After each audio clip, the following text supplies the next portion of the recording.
cable.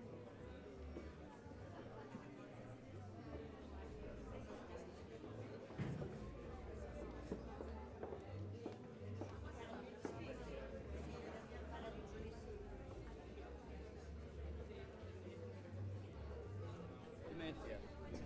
Esto es Leo lo que necesitáis. Pero la HDMI completo para...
qui est espoir tout le temps, doit avoir de l'espoir.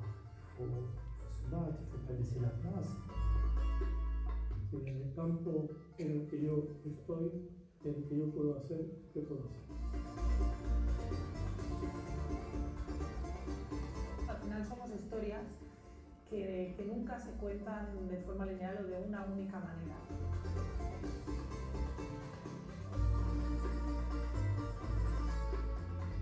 Gente como muy sencilla también, extremadamente sabia en esa sabiduría generosa.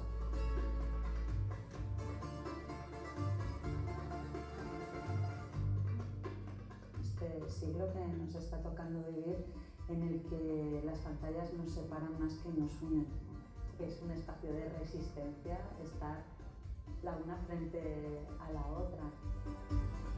J'ai toujours un plaisir d'avoir une vraie famille.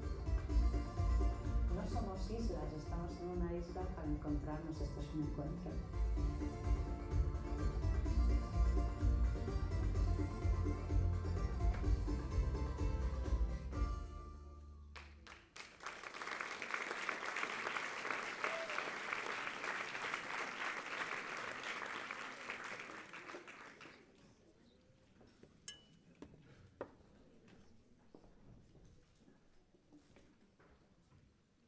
Bon dia, benvinguts i benvingudes.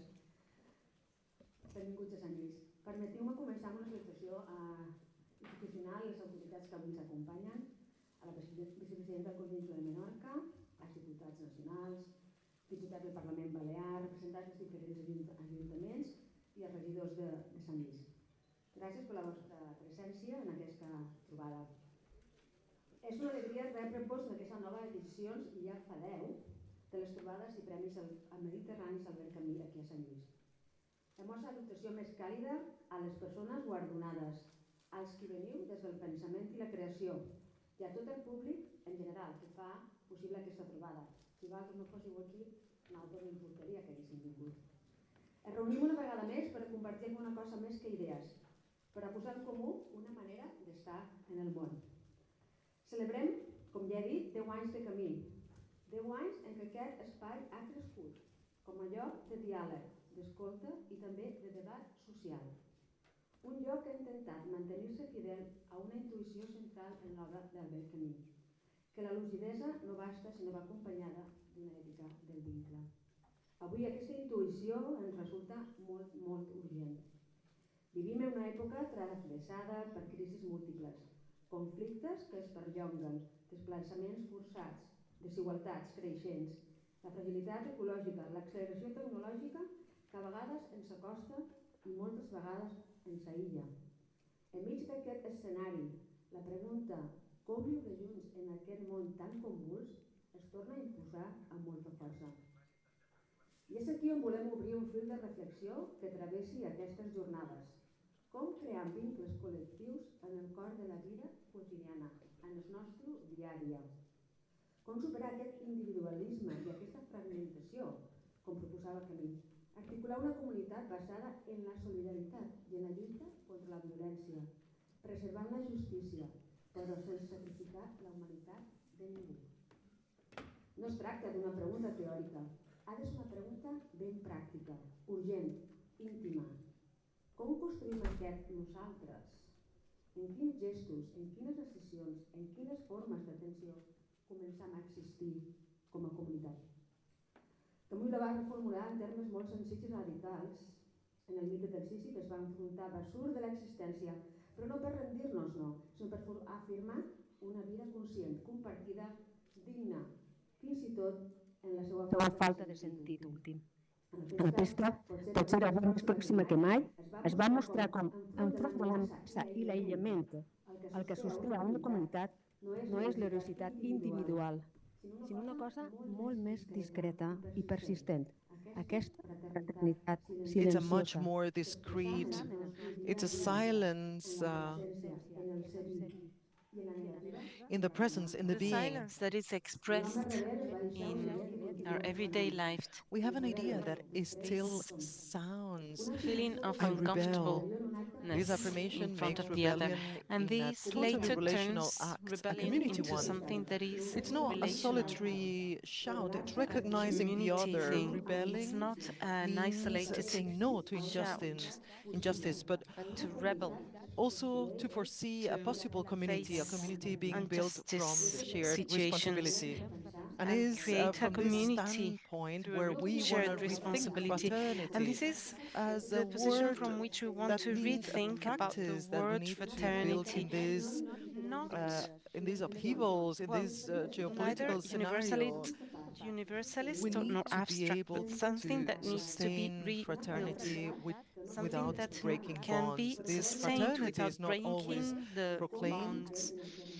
It's how we A inhabit fraternity this that world, we need how to we hear, we exercise, the listen way to each we other, stand in the world, the way we listen to each other, even the way we recognize the there are dignity differences of and others, even we when there don't are many always think the differences and we're same. not We are thinking the not same thing. searching for an immediate consensus. It is rather a form of ethical And decision, the not being indifferent by sustaining, this is the supporting the other decision without of conditions. not In conflict situations, protecting every single human being surrounding us. Maybe today this form of fraternity is more necessary than ever, precisely because it doesn't simplify reality, it welcomes it in full responsibility. Camus and his work says that there are not truth, justice. He needs to see the humanity and dignity of the other. There's no community if we cannot stand in this position defending the other without recognizing everybody as part of this world.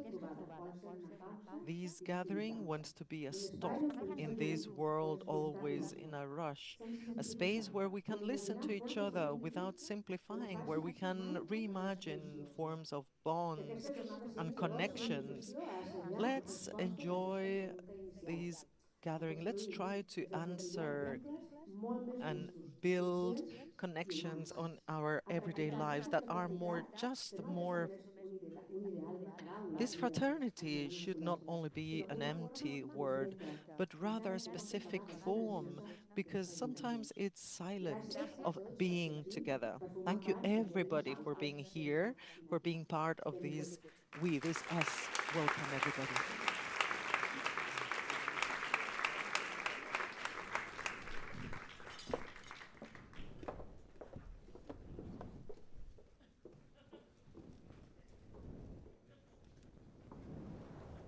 Bueno, pues muy buenos días a todas y a todos. Muchísimas Good gracias. morning, everyone. Thank you very much for being here. And thank you for these kind words. Parece que aunque avancen los años, uno pensaría Well, que it's wonderful.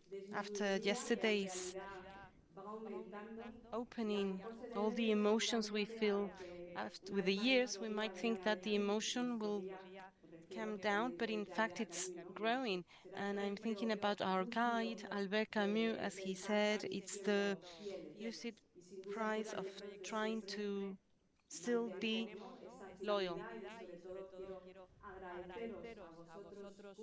And so thank you for your loyalty, and I'd like to thank the audience for their loyalty, also the technical team with us today. And thank you to Acoustic who are here with us. A round of applause to them. And also to our interpreters who are with us, translating so that these conversations can be held. Also loyalty to all those who make this possible. The Foundation of Tourism of Menorca, the City Council of San Luis, of Mao, the Conseil of the island, and all the sponsors. And welcome to this room, Albert Camus, a room which, like us, seeks to pay tribute to this great 20th century thinker, but also, or perhaps above all, from a multifaceted perspective. So welcome back for another year to this Camusian home, which seeks to bring us together in these times of disunity. Yesterday was a night of bodies, of movement, of listening on the lowest frequencies. Yesterday we let fraternity be felt before it was thought. Today it is time to reflect on it. Today it is time to think. And as Camus said, to think is to relearn how to see. For Camus, thinking was not an abstract exercise, it was an act of presence, of fidelity to the sensible world. And today, with the conversations that await us, with the guests that I have the honor of presenting and to whom I express my gratitude and their presence, with all of them and the questions we're going to ask ourselves together, what we're going to what we are going to try to do is exactly that, to see more clearly, to see the other, to see what unites us. We're going to try and build something together, not an argument, but I hope a possible we. It's been 10 editions during which we have been asking ourselves the same fundamental question in different words, each other, expressed with different words. How can we live together? How can we build community without pretense? How can we recognize ourselves in the other without erasing our differences? This year, the possible answer has a name, fraternity, but I would say, above all, in the poetics of connection or in the poetic connection. We have chosen this word, although we know it is an uncomfortable world, laden with colonial history, with exclusions, with the rhetoric that has left too many people out. We do not reclaim it as it was. We are rewriting it. We want to rewrite it together. A 21st century fraternity, neither universalists nor abstract, but relational, composed of differences and frictions, as Edouard Glissant proposed. A fraternity that explicitly includes sorority, that welcomes silenced bodies, voices, absent bodies, broken languages, but also non-humans, nature, the cosmos. Camus told us that in difficult times what matters is not so much rebuilding the world as rethinking it. And he himself left us the key to how to do this together. I rebel, therefore we are. That shift from I to we is the founding gesture of everything we propose today. For Camus, the only philosophy that is valuable is that which enriches life and promotes fraternity among human beings. And that fraternity is not abstract. It arises precisely from an awareness of fragility, of our fragilities, of the absurd condition we all share equally. Camusian rebellion, as the mayor said, is not a solitary cry. It is a gesture towards the other. From that essential protest springs solidarity and a commitment to personal values. For man must champion justice to fight against injustice. When I say no to injustice, I am saying yes to someone. I am saying yes to us. Or as Remedios Zafra puts it today, what better tool than imagination for the fraternal connection, the fraternal bond, which is not built with slogans or flags, but with the capacity to imagine the other, to see them in their fragility, to find them in their cracks, and to choose to stay. Because we are nothing unless we are with others. This is why today's program is structured like an arc. We will begin with the most concrete question: how do we build community in everyday life? And then we will gradually broaden our focus until we reach something deeper: the dignity of the living, care, fragility as a bond. At the close of that arc, the awards, the recognition of life's journeys, which are in themselves acts of fraternity, and to conclude, the music, a voice that does not close but leaves the door open. Today, we begin our program within this 10th edition, 10 years in which together, team, guests, institutions, audience, all together, we have been building something that, when it began, was Berlin a utopia, but together we have been able to build a space for critical thought here, on this island of light, a space to listen to voices from the world of culture, a space to think together. 10 editions guided by the same light, Camusian light, Albert Camus, who spoke these words which we have made our own for this 10th anniversary. True generosity towards the future consists in giving one's all in the present. And this is precisely what we have set out to do once again today, to generously offer you the wisdom of those who are with us today, so that together we may weave a connection that will undoubtedly be poetic, for all those who are with us today are creators of some kind. But I do hope that this connection will also go beyond this room and will become fraternal. With all of them, I leave you. Thank you.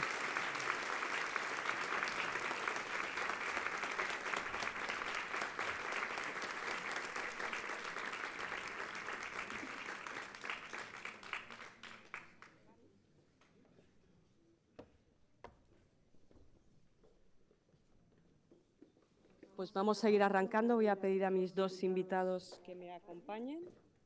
So I'm going to ask my two guests to be here with me today.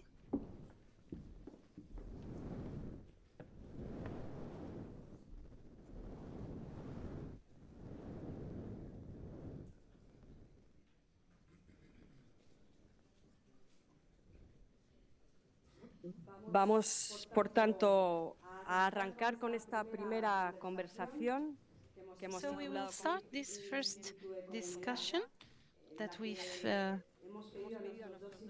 which we've given the title of Building a Spirit of Community, and we have asked our guests to think about everyday life, and it is a great honor to have with us Cynthia Fleury, a philosopher, and also someone who thinks that knowledge needs to go to other places, not books, and goes to hospitals, prisons. And she believes that building the community is something that requires how to take care of a society, how does a society take care of those who are about to break, and care is the essential for her of a democratic life, and this is a very specific form of fraternity, so thank you so much. Antonio Margal is with her,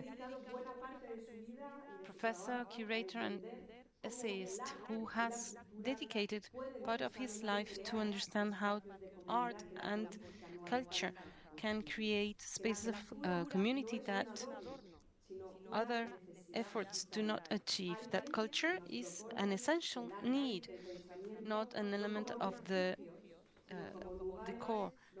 It is, for him, art a place where we can learn how to live together. So I give the floor to them.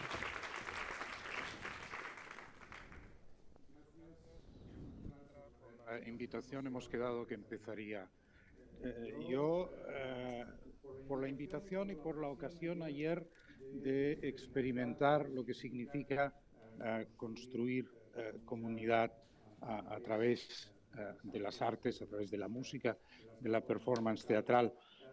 Para mí la invitación es un reto porque I believe invitation is a challenge. I have more experience when thinking on antagonism, hostilities, confrontation, wars, and not so much what it means building communities. It is true that I've devoted part of this task for a long time, thinking on the cultural sense. of thinking that culture saves us, is our healing method to solve current confrontations. And we must understand that culture is what divides us and separates us. It is likely the source of plenty of the conflicts we are witnessing at present in the most horrible manners. If we think of battles being happening with regards to identities and nations and with collective memories, but also what it entails in social networks understood as alternative communities, isolating and separating human beings. The political exploitation of fear towards the other, of blaming the other about society's problems in an exclusive sense of community. Here in our country, recently, we are seeing a new proposal of the national priority, meaning that community is not a welcoming place anymore. So community is part of the solution and part of the problem at the same time. It depends on how we understand it. Community can be understood, unfortunately, as what separates and divides us. So we need to think of this contraposition between differences and community issues. So the challenge is, how can we build community above differences, even though differences exist? We should pose the question, can a different culture be possible? Can we go farther from a fragmented culture into a myriad of different cultures?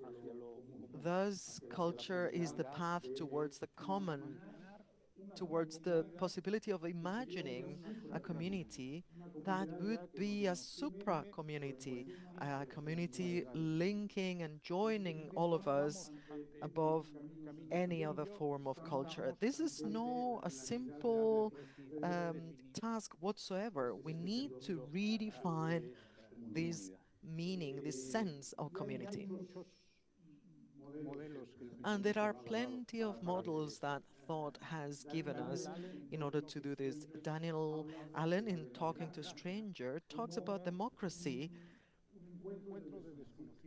as a meeting of unknown or people who don't know each other, and it's simply based on trusting foreigners or strangers.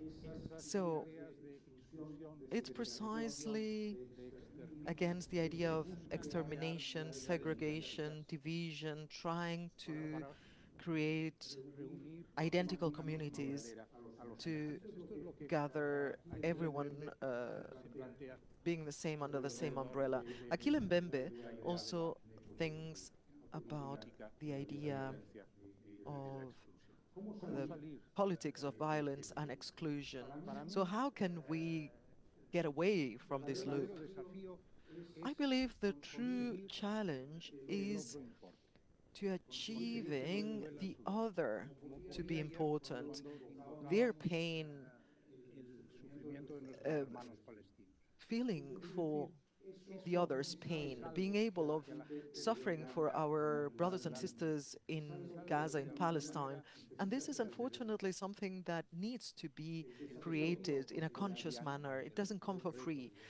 The everyday challenge is then how to educate on empathy and solidarity. I mean, which types of tools do we have through existing institutions, the academia, educational centers, so that they can translate this obsessive education on utilitarian education, whether you need to know more maths or facts that may help students fit into the labor market, but rather how we can build communities with educated citizens. Which are the values we need to have into our system whereby our youngs are learning. This Anthony Appiah talks in one of his works, Cosmopolitism, Ethics in a World of Strangers, on how to live currently in this world where we are surrounded by people who don't share plenty of our cultural parameters. So this way of looking into each other, this gaze, worrying about the other, far away from whether he or she has been born here or whether they live in our neighborhood. It's true that Sandra says, let's give practical solutions. Please don't ask me to do this. If I had this magical wand, I wouldn't be sitting here. Believe me. I believe that here we should all think, how can we build an invisible community? Because yesterday we got together, we talked about the physical materiality of our bodies. How can we build this invisible community far beyond the visibility horizon? A community, I mean, transmitting our empathy, solidarity, our connections with those far beyond our immediate relationship. Marina Garcés has a piece titled The Passion of Strangers, A Philosophy of Friendship. And in this book, where she talks about the everyday life idea of friendship, she links utopia and friendship in the sense that friendship is a bond we feel with people with whom we don't have other connections. This is the specificity of friendship. And Garcés links this to the utopian discourse by Gibson, the idea of a desire, of ideas, of this shared mentality. And here, the idea, the concept of fraternity, having the roots not in the Enlightenment, it comes from the classical Greeks and the first days of Christianism. This desire, this longing for fraternity, representing, Garcés says, the reciprocity and benevolence between strangers. It's about putting the friendship right at the center of our collective life. It's about thinking of the other and sharing battles. And again, this makes me think about Camus' lessons. It's about trust, loyalty, shared ideas, common action, these types of connections linking us in a fraternal manner with our friends, and they are the ones being broken when communities are divided. The condition of fraternity, and this is the invocation by Appiah when they talk about cosmopolitism, is that this condition of seeing every single human being from a fraternal standpoint is the base of human rights. A concept such as human rights cannot be understood if we don't understand, we don't acknowledge what links us and bonds us all from this standpoint. So fraternity is not something there that we can describe, we witness on our everyday basis. It's a call, it's a demand, it's a horizon of opportunities. It is something where we need to be, like Appiah says, we need to be educated ethically on a daily basis. And Garcés links to the idea of brotherhood or comrade since it disappeared from the political left Marxist political parties, this comradeship or camaraderie is the community being linked in the fight, in the battle. And again, I think of Camus. It's a repertoire of modus operandi. It's a way of life. Like Foucault, friendship, he says, it's a way of life that should be right at the basis of other forms of being social. So building fraternity with the criteria we are using to define friendship as a bond between strangers, with people with whom we don't have any other connection. And this camaraderie recognizes in this battle the idea that we are in front of a utopia, a horizon full of opportunities, what Garces coins as a promise. We are connected to a future promise. It's not something for which we have a manual of instructions and a specific way of working.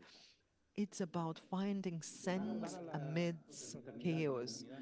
Invoking fraternity and community will not save us from the disastrous reality where we live. This is why I firmly believe that this gathering here is our commitment with utopia. This commitment defines this 10th edition because all of us are fighting towards something that is not here yet. It is something that calls us, is a plead we promise ourselves, and that it entails that we need to be educated, we need to be built on a daily basis to be able to reach this utopia. So building a community spirit or spirit of community, this building action is precisely the recognition that this is something that we lack right now. We may have it, of course, in this fragmented and division with the myriad of communities to which we belong, but we don't have it as a human, as a single human community. And this is why I like to focus on this suggestion, as Cynthia Fleury mentioned when she talks about the connection between humanism and care, around the idea of manufacturing, building. I mean, the doing, the process, the need of the individual to access, and this is a traditional enlightened idea, to make this capacity as a sovereign fact, something approaching us towards freedom. We are in the middle of a process, and the successful outcome is not guaranteed. And the way things are going on right now, we cannot precisely optimistic, but we do need to keep this promise in our horizon. And with these words, I give the floor to Cynthia.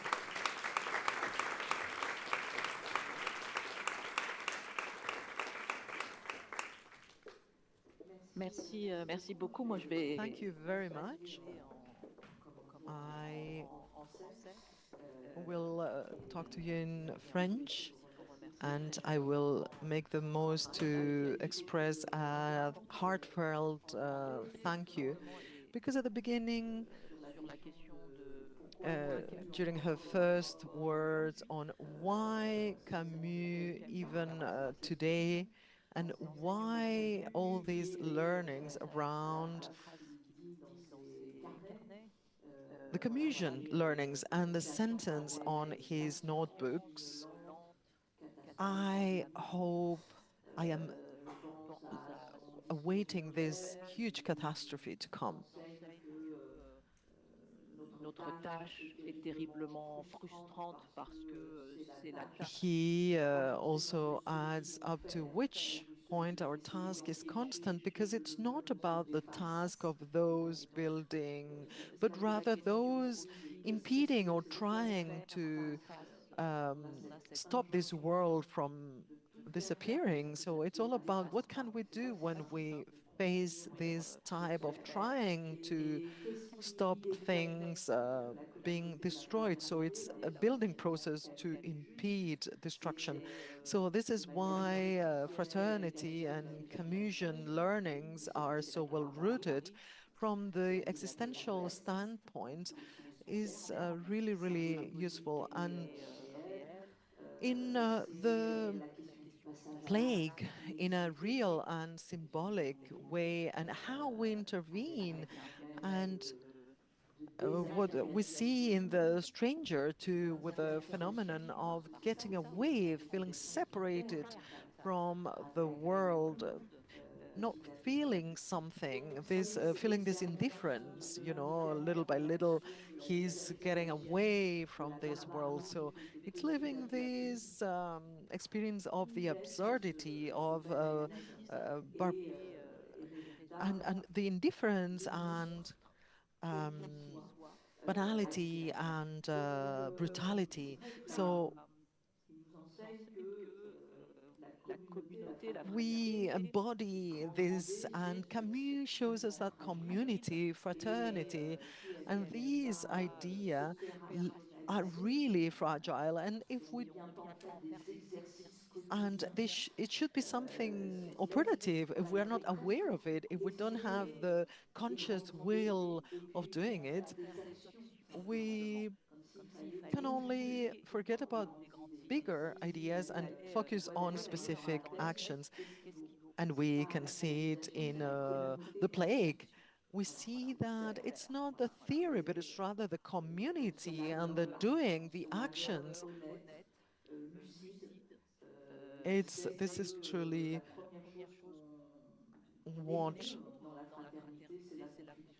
it's a very lucid and conscious action. So we should flee this absurdity. This fraternity is the only tool that's going to save us. And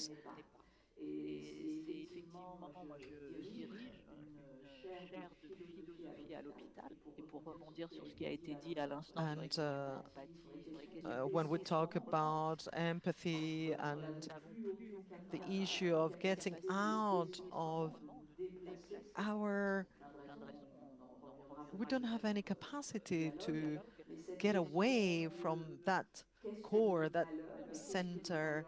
So it's the unease of the other.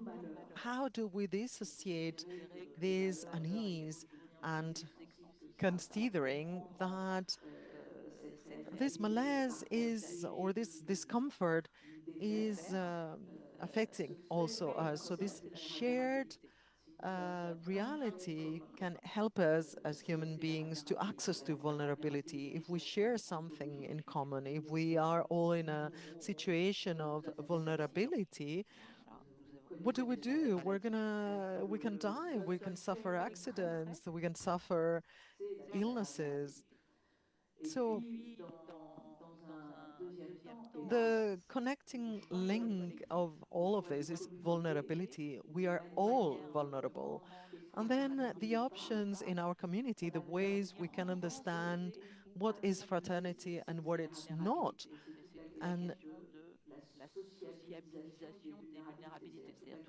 And here we're talking about how we socialize vulnerability, how collective, common collective choices can create social, cultural, etc. vulnerabilities, and how we can reinforce these idea, this first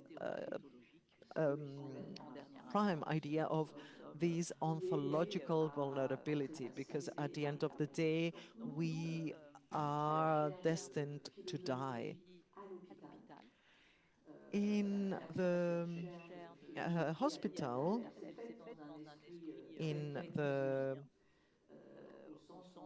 when the chair was created, it was done with a Camusian spirit because we wanted to show our fraternity, our capacity to create community.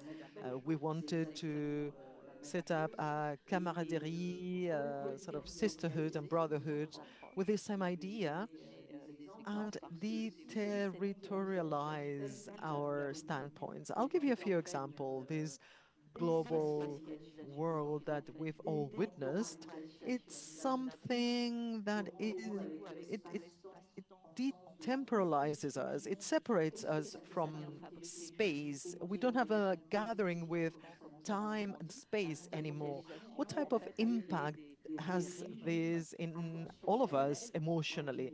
Globalization has created tensions, regimes, wounded regimes, totally unstable. And Sandra was talking about the act of presence, being present. We are not any longer in this time and space at the present time. We don't have the habit of the other as the smell, the body, that human presence, that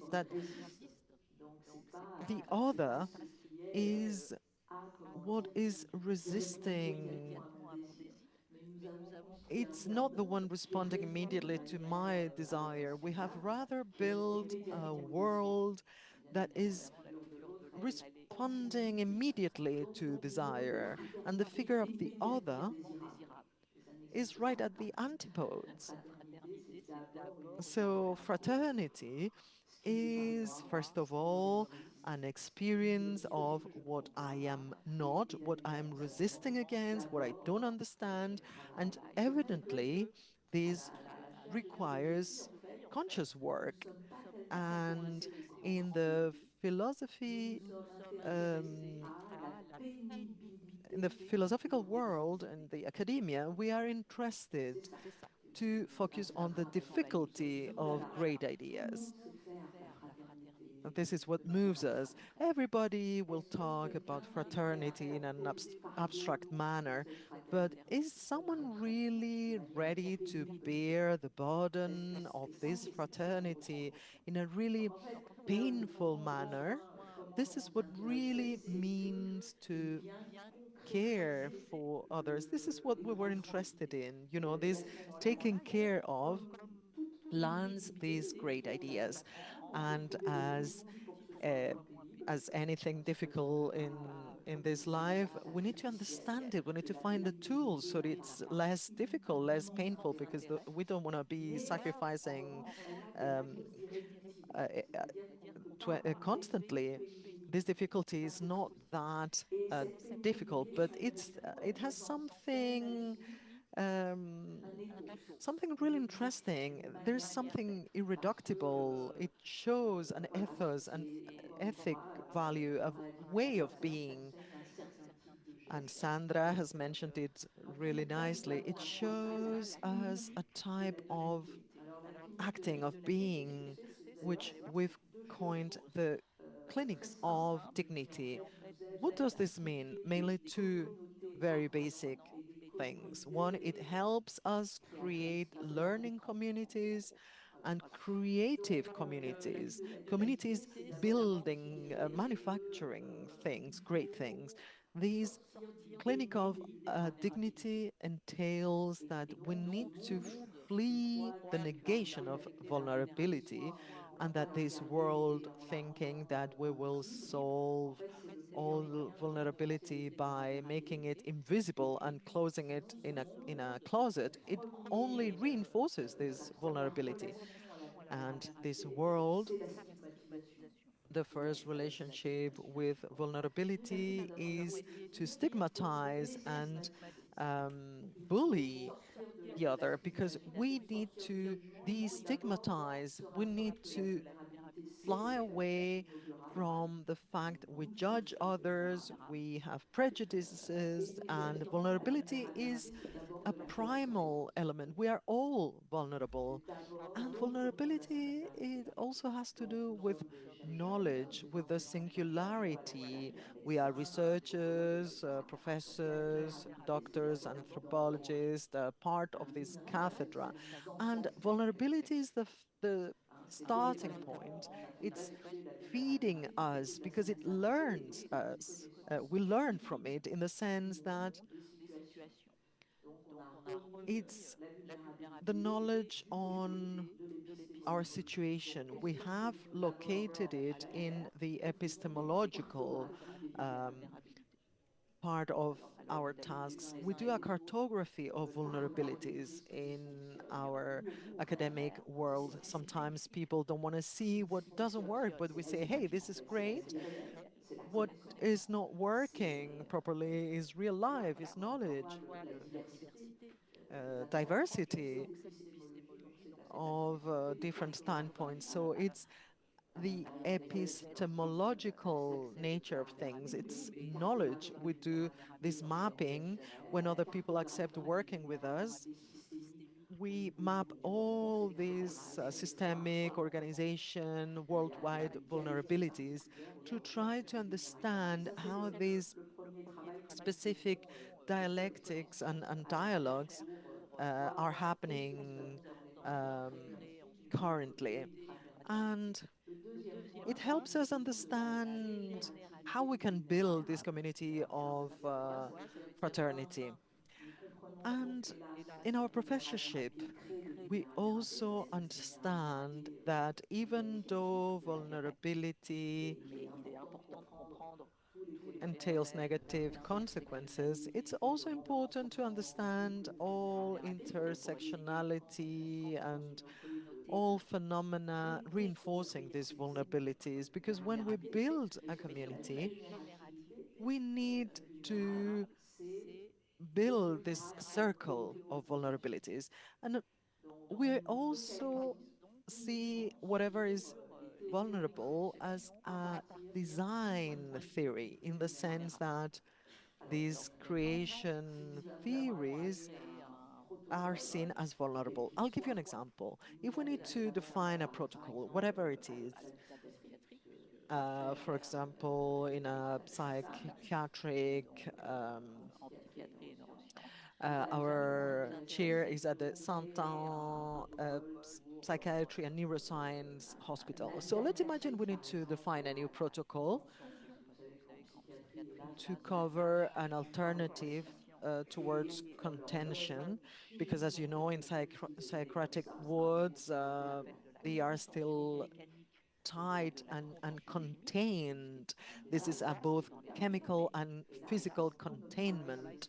It's a total disaster in both cases. So our task is to offer alternatives, not on containment, but on content. Here we are containing each other, but I'm not tying you up. I'm not handcuffing you. We are here being contained in a spontaneous manner because we have this capacity. But psychiatric patients with serious illnesses or pathologies cannot self-contain. So we need to activate their capacity to self-contain. And we reflect with them on what it means to self-contain. When we work with bipolar patients, we co-design protocols together. It's something very basic. And it just means that vulnerability is an agent of transformation. And as we are all vulnerable, this helps us transform our power within our vulnerability. And often we see that vulnerability is at the root of something universal. what will be useful for vulnerable people, it will be useful for the whole of community. And often we see that these vulnerable people are very resilient. Um, Health democracy, for example, these days in France, um, it has not been made up for the normal patient, but health democracy comes directly from the HIV patients, allowing us today to have this democratic health system in the sense that these patients were the most abundant and they allowed us to build extraordinary institutional tools for the whole of pathologies, including HIV, but plenty more. So we see that it's an example of vulnerable works for vulnerable morgues. pour renforcer notre citoyenneté. Alors, on peut dire dans l'autre sens aussi, bien sûr. Mais ce qu'il faut comprendre, c'est que So demain, nous allons this tous really connaître strengthens des our vulnérabilités citizenship. And the Ça truth peut is être that la in the guerre, future we will all ça suffer peut from être le systemic terrorisme, vulnerabilities. It could be Ça va être pandemics, les it could ça va be être les catastrophes mega climatiques, fires, hein, les terrorist catastrophes attacks, systémiques, les failles or systémiques aujourd'hui, systemic c'est catastrophes. l'enjeu du 21e siècle. It's the Et systemic donc si vulnerabilities nous that voulons pas is entraîner what is un marking the 21st reproduire century. la And fraternité en contexte dégradé, this, we need nous to ne ferons pas create de fraternity. la fraternité ni de la communauté. Si nous si nous n'avons n'avons pas pas We need to be appris, able to do this consciemment, intelligemment because à we need créer to des learn ingénieries how to autour de ce qui create est in vulnérable, on sera engineering absolument elements around vulnerable au phénomène people.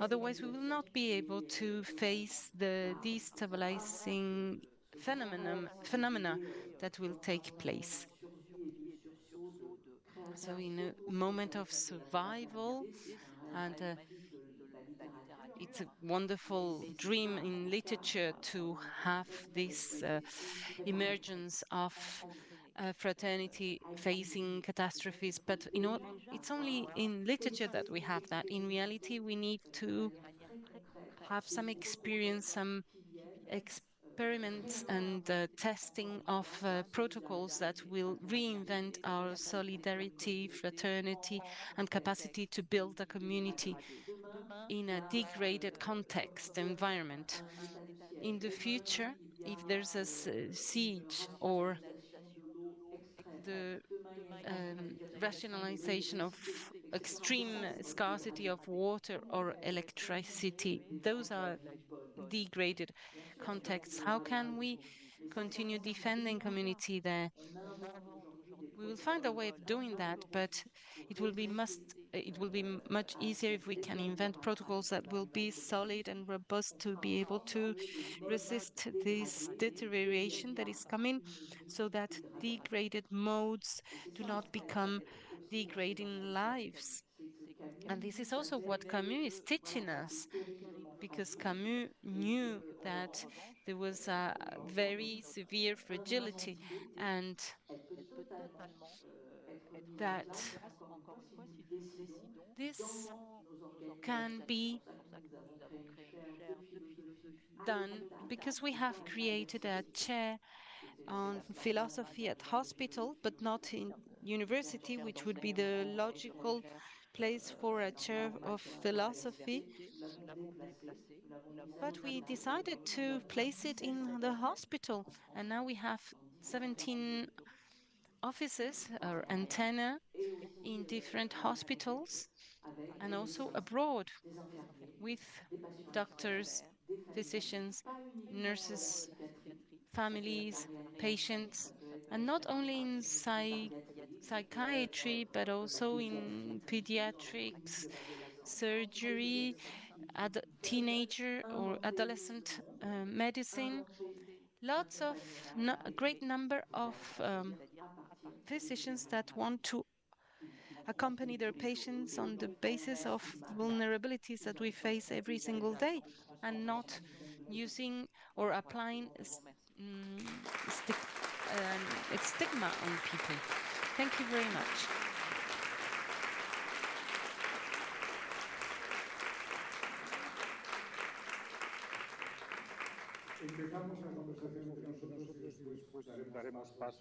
Well, this is a conversation amongst us, between us, and then we'll give the floor to the questions of the audience. When thinking about vulnerability, this makes me think of precarity, inherent precarity of human beings in the world. And how? Are you receiving the translation? Oui. Mais ça saute un peu. Yes. So how the precarity of human beings in the world is accompanied by fear. I have the impression that fear is the main political tool that is really founded on the vulnerability of people, of individuals, in order to project towards the outside a false feeling of protection through the isolation or isolating ourselves from potential threats. So when you're talking about sovereignty, I am very much interested by the idea of sovereignty implying the use of human capacities or competences that allow us to manage and negotiate this precariousness or insecurity we have in the world, because these capacities make us free, because they allow us to acquire knowledge, protocols that will allow us to manage um, challenging situations. And today, what we see is that we're constantly delegating sovereignty. In the face of fear, people are looking for answers outside of themselves, not their own responses or commitments, but someone that will tell them what to do from the outside.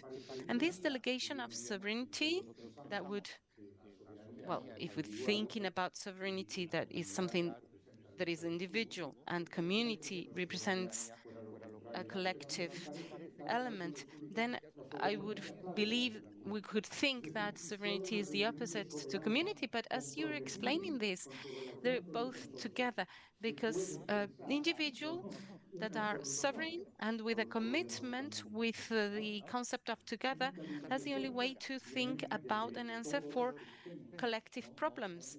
So this means that we all need to be engaged together. And this delegation of knowledge, of information, the delegation or even the fact of transferring all this to machines with artificial intelligence, consultation of how to face human or deal with human experiences. And therefore, this goes against the concept of building ourselves as a community, because our sovereignty, we're delegating it. And it is, in fact, what would allow us to have a conversation among individuals that are sovereign. Okay, well, it's not that easy, also with the translation. We're talking about sovereignty, isn't it? In the sense of being sovereign of the individual. Yes, yes. Pas le roi et pas la souveraineté nationale. Not the national sovereignty. Okay, so there are several things here. When we are defending or advocating for these approaches of capacity building in the context of vulnerability, I'd like to explain something. To have the advocate for this kind of approach is not an act of renunciation. Where we could think that there are vulnerabilities, okay. So, well, you can find solutions with that, and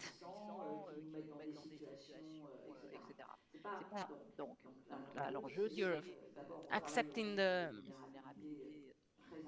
ones that have all the power. But we're talking about individual vulnerabilities, but also organizational vulnerabilities that are manufactured, and you're right with that. We need to be careful with that.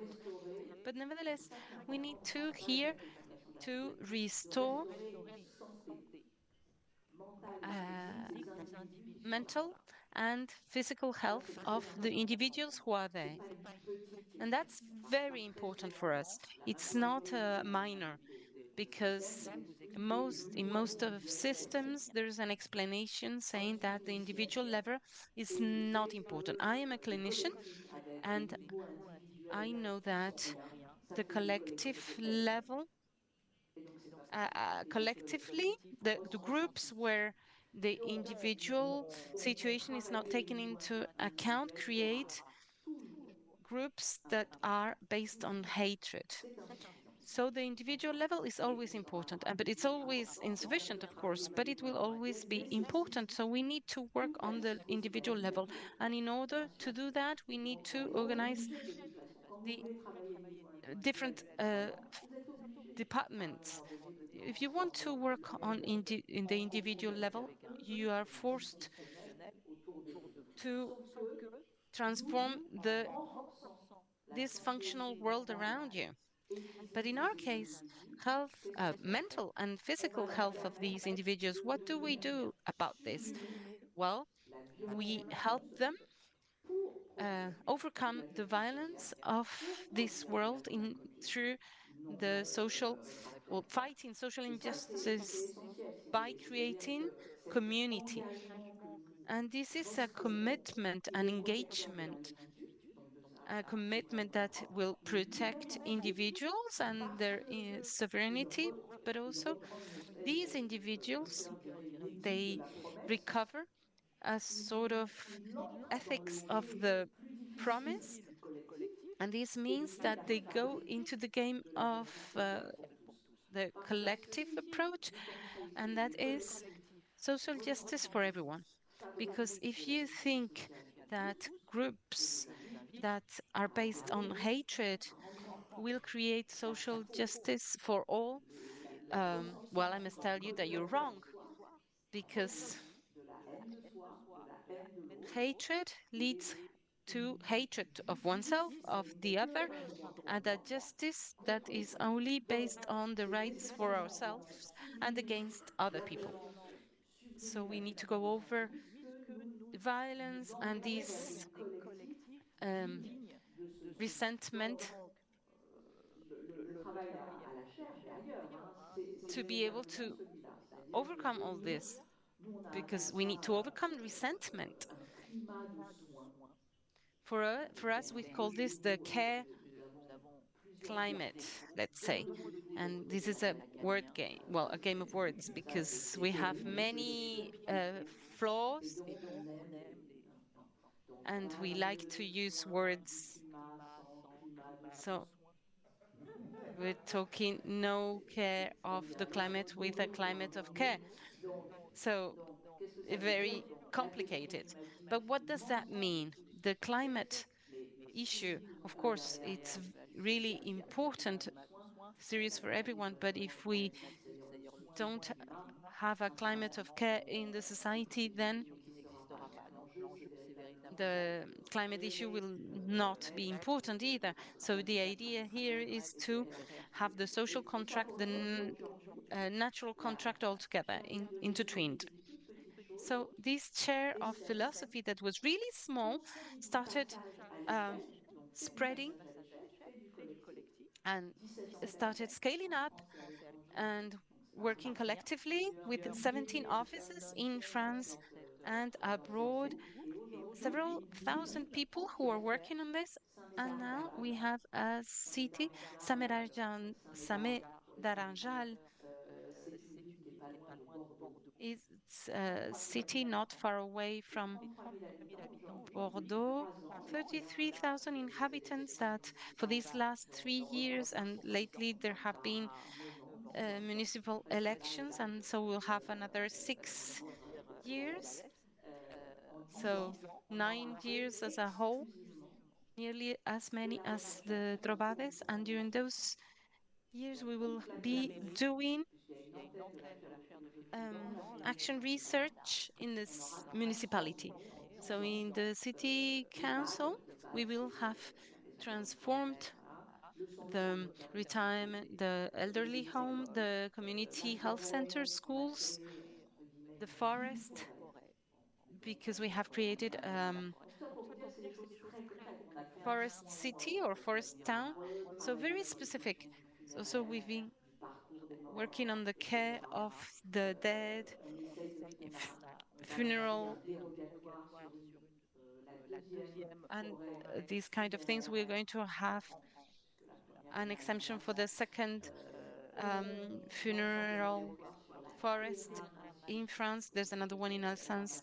Vous avez beaucoup We also have d'habitants qui the aujourd'hui terramation that ne is veulent called. plus mourir avec des cercueils, des cimetières There qui ne sont are plus many compostés. Ils veulent individuals who faire une want retraite to ainsi que les pays, par exemple, où il n'y a pas que la crémation. En fait, il y a toute une série de réflexions be autour. buried Donc tout ça pour dire que, voilà, niveau in a individuel, different way in the le niveau water, in the de land, sanction physique, psychique, individuelle, without la coughings, and clinique we're comme taking care moteur of de la all that. So fraternité nous rappelait all que nous sommes these des corps, c'est mental important and comme tout à l'heure par rapport physical à health nous sommes is des corps, just we are nous avons bodies, des as blessures, Sandra nous mentioned avons earlier mal, on, and therefore nous we avons also mal have aux bossons, our nous avons wounds, mal à la we tête, have et pourtant il va falloir fabriquer a entre guillemets de headache, la fraternité. Oui, il faut du or soin, et il backaches, faut and we que need la care, politique et la and this is done clinique through fassent ensemble, fraternity. And que political things and clinical things need to nous faire come together comprendre la pénibilité des to principes be able démocratiques. to C'est fantastique de défendre les principes démocratiques, mais c'est maintain pénible, c'est dur, democratic c'est laborieux, il faut se principles, but comprendre, un it's certain de very compétences um, et de robustesse. Et c'est ça qu'on essaye tiring, and we need competences and to be robust and solid. Pas le micro. Attends, attends, 2 secondes. Je me mets le truc dans le machin. Just a minute. Voilà, voilà. Nous sommes bien faibles. Alors, vas-y. We are very weak. When you're explaining your work, I cannot avoid thinking that is truly, it's a pity, a true pity, that those who are for division, hatred, separation, have access to so powerful tools, instruments that they are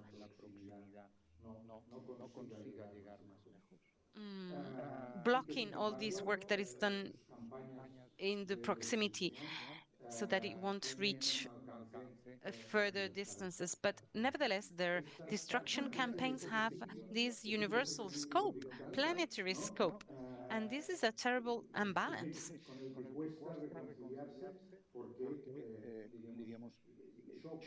And it's very difficult to accept because it really goes against and clashes with this idea of sovereignty and what can we do, and really incentivates this terrible feeling, which I believe is an epidemic, which is the feeling of despair and feeling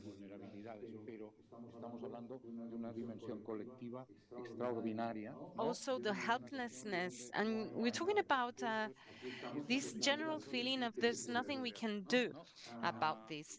And this is a terrible epidemic, I believe, in the world. But here we are thinking about what can be done. Here there are some people discussing this, and you have a network that is very important, but nothing in comparison to what Elon Musk has.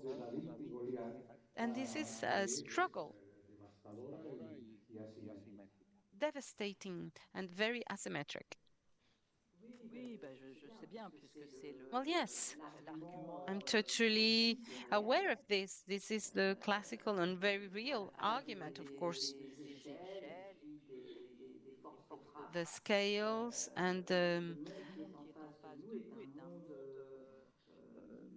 très strengths récessif. that are Je ne parle même pas d'Elon Musk, parce que Elon Musk encore, bon, and mais moi j'ai été fire très très powers, the étonné. strike forces. I am a very small Elon Musk myself. So there are not only the very big enemies, but we also face a great number of individuals who resist very strongly and who are blocking this work we do. So in 10 years, because we were founded in 2016 or the end of 2015, so we have over 10 years of existence, and we have faced a lot of resistance too. Many people have joined us, but others are resistant. And this is where the individual level is weak and at the same time strong. What does this mean? When individuals say we're not doing nothing and we will lose this match, but I say, well, not really or not totally. If you join this experimentation, this fraternal experimentation where we're going to work on competences and capacities, you will feel better. And that is the clinical reality. And yes, the world will not be transformed. That's true. But your life will be transformed because you will avoid depression. You will suffer from less diseases. You will enjoy friendship, love, and other things, and you will find a meaning for your life. So this small individual level that can be dismissed for some will allow you to find the courage to act. And I also tell them you will be manufacturing victory for others. And now I'm talking, this is the collective victory. So suddenly there is a threshold. But I do think this is very important to restore this clinical level. This is not an individual clinical approach, but in the sense of how I build myself as a self, as a person, and then also in order to build this individualization that will be proper, then and appropriate, I need to interact with others. And we are an institution where we try to create small facilities that will restore bonds in a quality way. And we have the University of Sorbonne, the Faculty of Medicine of Salpêtrière. Also, we have psychiatry and neuroscience in Paris and many other institutions. And for us, it is very important to re-enter this area so that this institution, instead of being inert like old institutions, that it really is institution that is fighting for the clinical treatment of dignity. So, before we can transform an institution, it becomes a bit violent, but then, so we went into the institution to transform it from the inside. I understand, I listen to what you're saying, I agree, but yes, nevertheless, it is possible today and still to link yourself to a group that is working on capacities to transform something that will be a small scale, but this is small scale twinned with other small scales will lead to important works, and also with the meta level that we're doing too, because we're working at the national level, we're working on laws, but also the UN level too. The UN is in a bad condition right now, so it's the right time to go and do advocacy there. On fait de la conversation tout seul, surtout moi. Donc j'arrête. Si nos dan la luz, podremos ver si hay So, preguntas. can we turn the lights on so we can see the audience? Please try to be short in your questions, so brief, so that we very specific, so that we can answer those questions. Moltes gràcies per les vostres intervencions. Crec que són molt importants com una I am Margarita Ferret. Thank you very much for your interventions, your discussion. They are very important for reflection. And also, I wanted to offer some hope to our community in Menorca, where there are many organizations that are working in favor of the solidarity and commitment with others. So we will try to collaborate as much as we can. And I want to welcome or invite anyone to join us, because everybody is welcome. So I would like to ask for any suggestions and proposals for our future work. Thank you very much.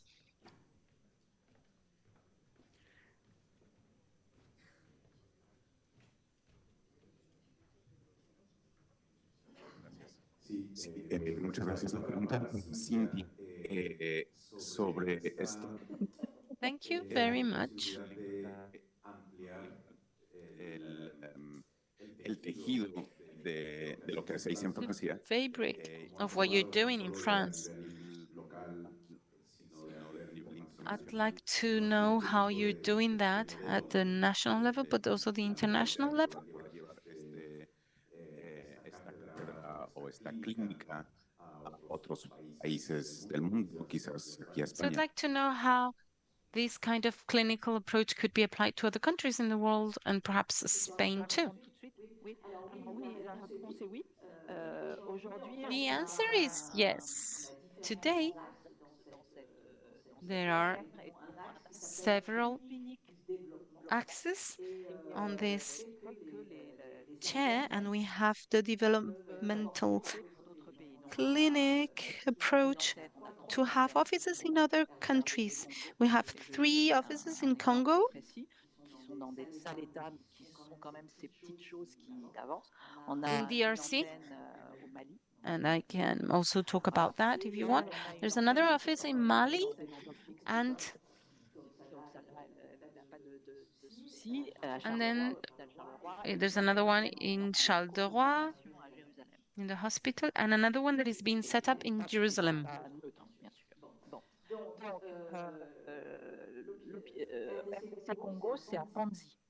In DRC, in Congo, it's in the Tansi Hospital, the Mikouge Hospital,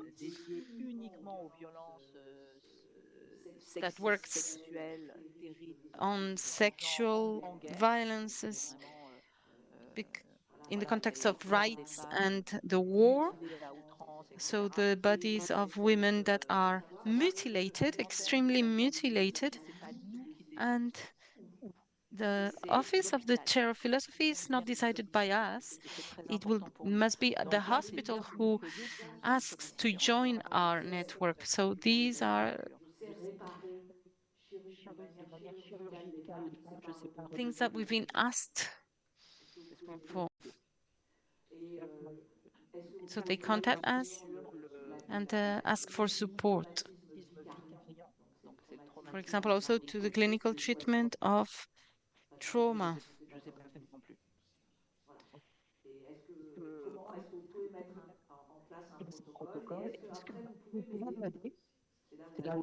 Sometimes also we get applications to, because they want help to show that they want to work on resilience. And in DRC, this becomes political.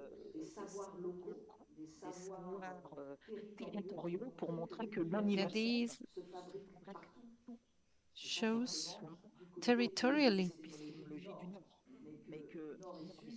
that, well, in this world, We have the global south, where they are suffering from catastrophe that we will, in the future, suffer all of us. Les instances du haut, elles se font par les instances du bas, c'est-à-dire les hôpitaux prennent la direction de la chaire de philosophie. Bon, So the chair of philosophy is then has had 600 publications, papers up to now, and several PhD theses and offices in many places. And there are many things that can be done. So we have the territorial approach with decentralization.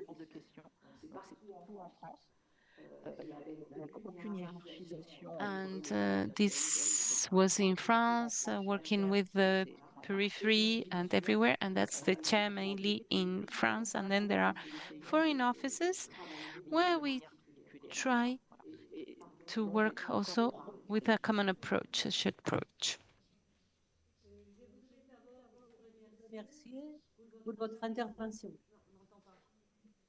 Thank you. Thank you. I'm sorry, but the microphone is giving us some trouble. We cannot hear the floor properly. Thank you very much for your intervention. Your intervention has been brilliant and really touching. I studied clinical psychology in France, and the reflection that you're doing on institutions, I believe, is really interesting in the sense that France has a very powerful tradition on the links with institutional therapeutical psychiatry, which does not it doesn't work the same in Spain. Your career is really interesting. Thank you very much. I wonder whether this could also be feasible to implement in Spain. This institutional psychotherapy in France is not really much appreciated. The truth is that there are some issues, and we have inherited the old therapy style founded in the 40s, especially by François Tusquets, amongst other specialists. And currently, we have institutions of institutional psychotherapy, for those of you knowing it, or one of the philosophical antennas. We have maybe not mentioned it so much in detail. Maybe you know some hospitals in the 12th neighborhood in the 12th district of Paris. Nicolas Philibert filmed about this district, the 12th district, on institutional psychotherapy. And he had also filmed some other stories on some other clinical institutions. And on a daily basis, we see indeed how French institutions are responding to this institutional psychotherapy, affirm or asserting that it does work.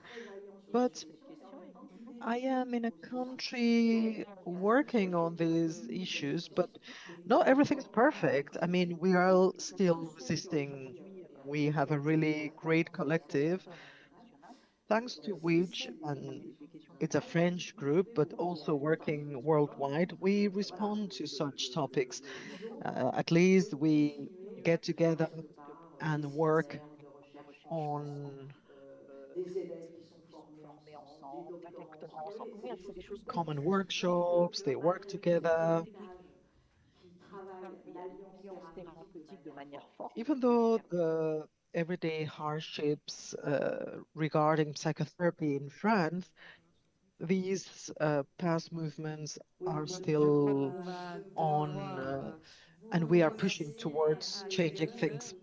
Right, I think I need to thank you both for your interventions. Thank you very much. Merci de nous donner l'espoir de cette possibilité et qu'on a du travail devant nous à construire ces possibilités. Merci à vous, vraiment. Thank you very much. We do apologize, but the microphone is causing some trouble for interpreters to properly understand. Thank you.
Bueno, pues vamos a Seguir.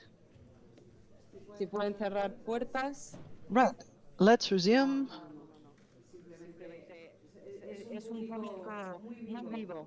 Our audience is la idea de la posibilidad que ha estado presente en lo en que lo que acabamos acabamos de recoger y ahora we are very pues, un honor, present presentar after a what José Luis we've Sánchez, heard. quien también, porque las conversaciones Oh, antes we do habían sido apologize, we todas, cannot eran hear. unas ideas de conversación y desgraciadamente María Pajés, por una cuestión de lo vulnerables efectivamente que somos, pues ha sufrido un pequeño accidente físico y no puede estar con nosotros, pero aquí tenemos a José Luis, a quien invitaba a reflexionar o articular ese nosotros rebelde, ¿no? Diferente al que necesariamente se nos impone. Y José Luis, por quien no lo conozca, yo creo que los que somos de España, pues muchos le escuchamos, le vemos, es periodista, es escritor, y entiende sobre todo el periodismo como Camus lo entendía, no como un oficio de registro, sino como ese acto de resistencia, como una forma de negarse a mirar hacia otro lado. José Luis ha construido una trayectoria en esa tensión entre la lucidez y el compromiso, es decir, la verdad y saber que la verdad incomoda. Es alguien que no solo habla de rebeldía, sino que la practica a la vez y con él os dejo.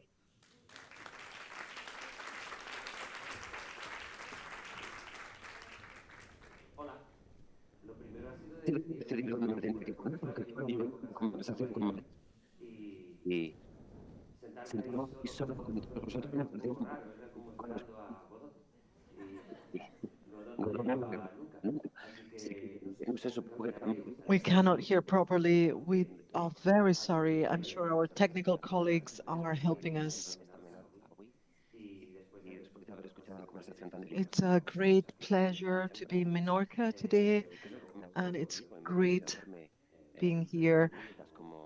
I pose myself some questions as a journalist.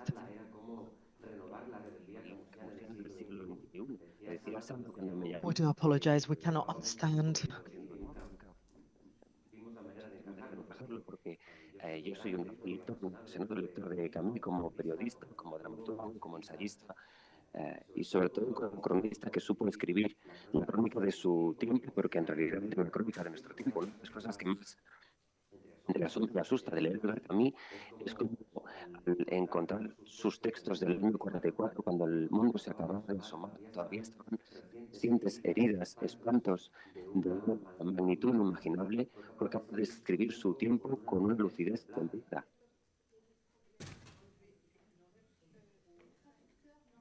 El traductor no...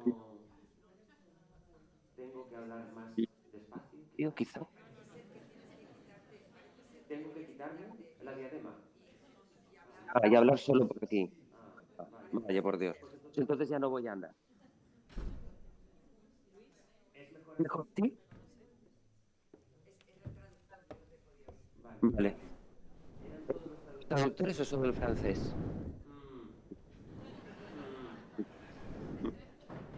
Gracias. Pues entonces me quedaré Thank you. Soy universitario. Cuando vine a...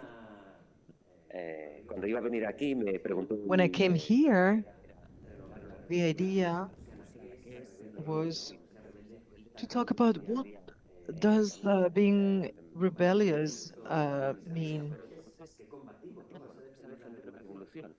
And it's a offending revolution, right? And Camus said, I wasn't sure whether I had understood the concept properly. When we talk about rebellion, we don't think about revolution, right? I was thinking about the difference between revolution and rebelliousness. And sometimes, often, I tell myself that we are repeating what was obvious, the things that we took for granted. Now the time has come.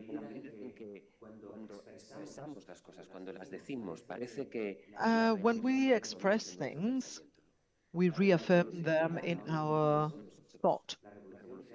So revolution is done collectively, and rebelliousness is individual. I have thought about the previous dialogue. The idea of community is underlying in this concept because it's impossible to be rebellious without knowing who we are. And this is one of the issues I wanted to share with you. Rebellion, even though revolution needs the construction of everybody's effort, maybe an interest, and maybe this is the actual difference. Revolution fights towards a common enemy. It's a single objective. And rebellionless is individual within each member of society. I don't know whether you can be selfish and rebelliousness at the same time. I guess not. Being a rebel entails or needs a personal attitude affecting injustices, affecting others like you. In order to be a rebel, you need to have a just vision of the world, because the rebel is not an anarchist. The rebel fights to change the order. He or she is not aspiring to an anarchic, chaotic world. No, on the opposite. The rebel requires an ordered world. The rebel, differently to the revolutionary, has an idea of community, and it's impossible to have this idea of community without knowing what is fraternity. Antonio mentioned Foucault when he said that friendship is a way of living. I don't know whether they are synonymous countries, fraternity and friendship, but surely they cannot be understood one without the other. The first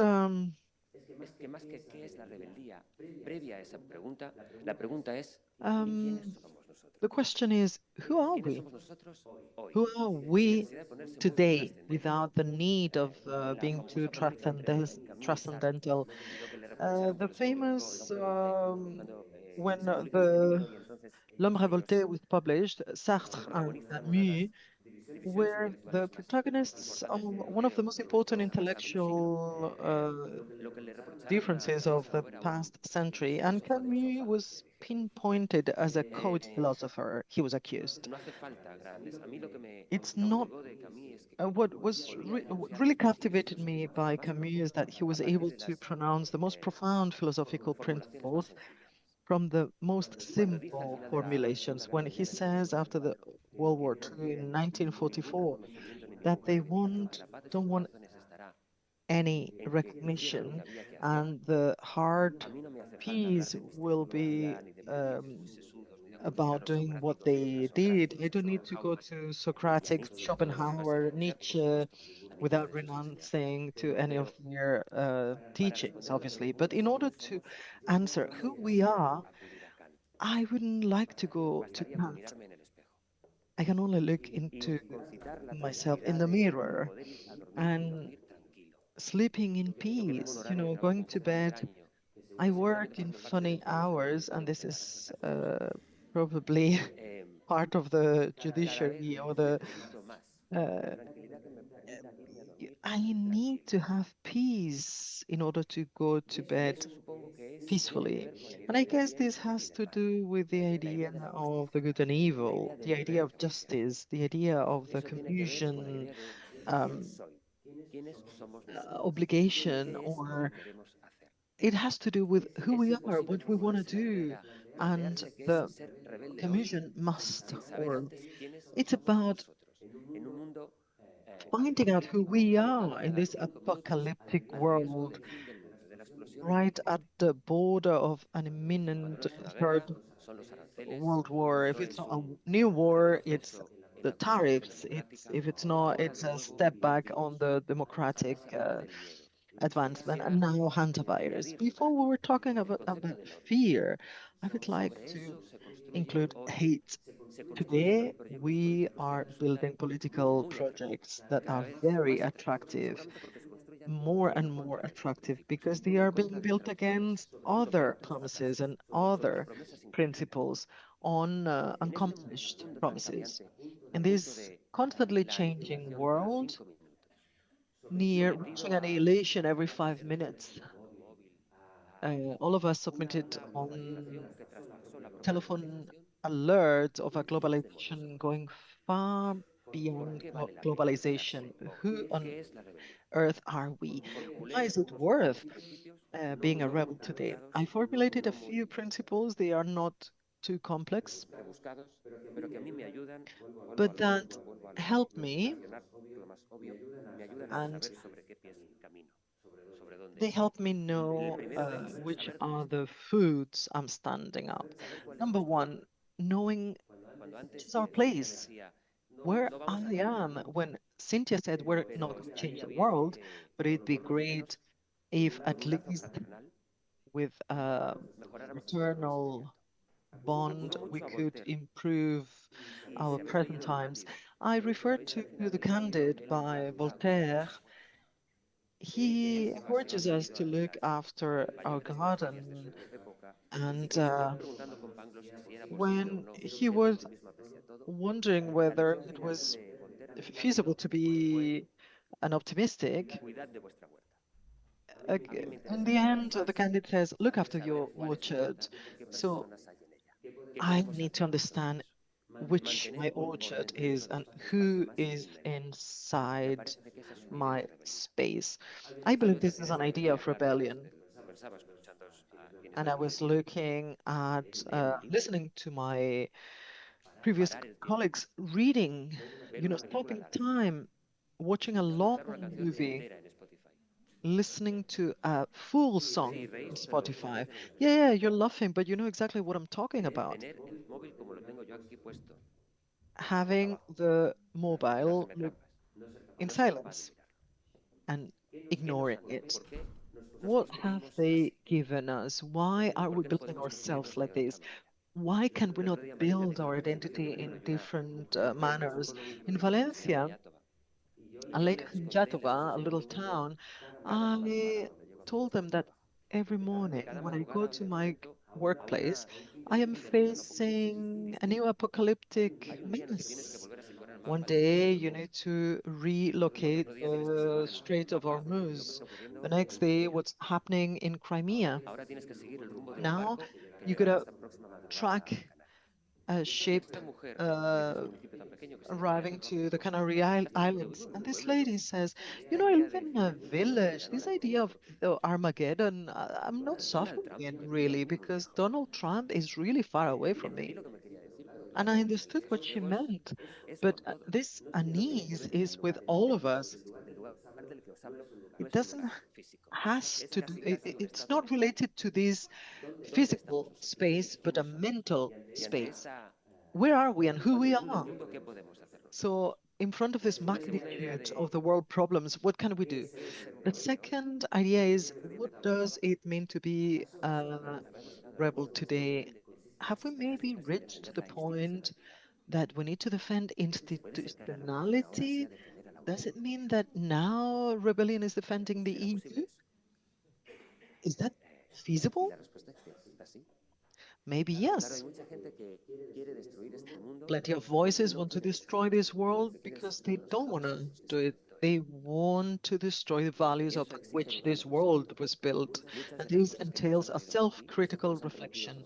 Plenty of the things that have allowed us amazing progress have happened from some ideas which were not defended properly or attractively enough by some people. Plenty of people have been lost along the way. Is it far right everybody voting for Vox in Spain? Wow, great question. I don't really know what it is, but it makes me feel unease. The idea of Europe is my place. I feel a little bit strange vindicating an idea that was began to be built in the 50s after the Second World War. It's possible that future will come with an idea that we thought it had been consolidated already. But maybe being a Democrat, it is or it begins to be an act of rebellion. I am being dramatic, a pessimist, or maybe not. I'm just here to share questions, things that are worrying me. Don't expect any answers. Unfortunately, I don't have them, but I do have a state of mind, a certain unease that encourages me to pose myself all these questions. And then I'll say, have I really left any ideas? Sorry, maybe it won't be. I don't only want to share with you this feeling of unease, but honestly, I believe that being a European and understanding what are the values upon which the European community was built, it was fraternity. And right now, this entails being a rebel.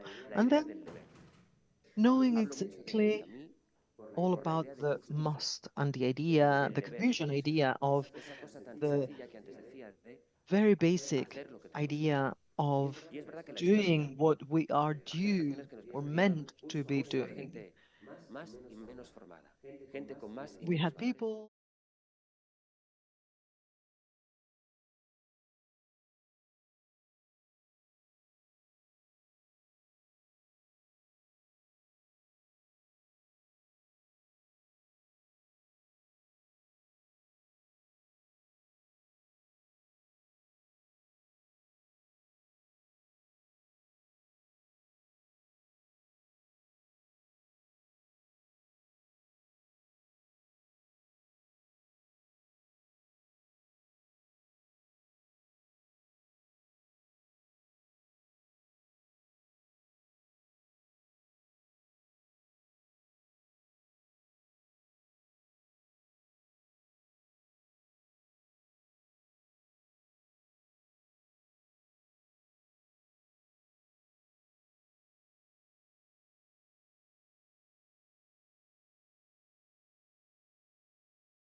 messages that are not related to us. You go to bed by looking to your screen, and you have this sensation of unease. It's even more highlighted of despair. And why do we keep looking at our screens constantly? Before, some people said, well, the system, it builds up. System is capitalism. But this technological capitalism that we so often criticize, how has this present happened? How it controls our will? How could it be that the idea of community and fraternity and this link with our neighbors in the sense, in the most beautiful way? This street here in San Luis, when I was walking here, there are people in this vicinity saying hi to each other every morning in the same proximity, the same supermarket, the same bakers, this idea of neighborhood. How could it be? When did we stop saying hi to our neighbors? When did we allow our smartphones to steal this from us? Being a rebel means asking yourself, how do you add upon this building of the world without being naive?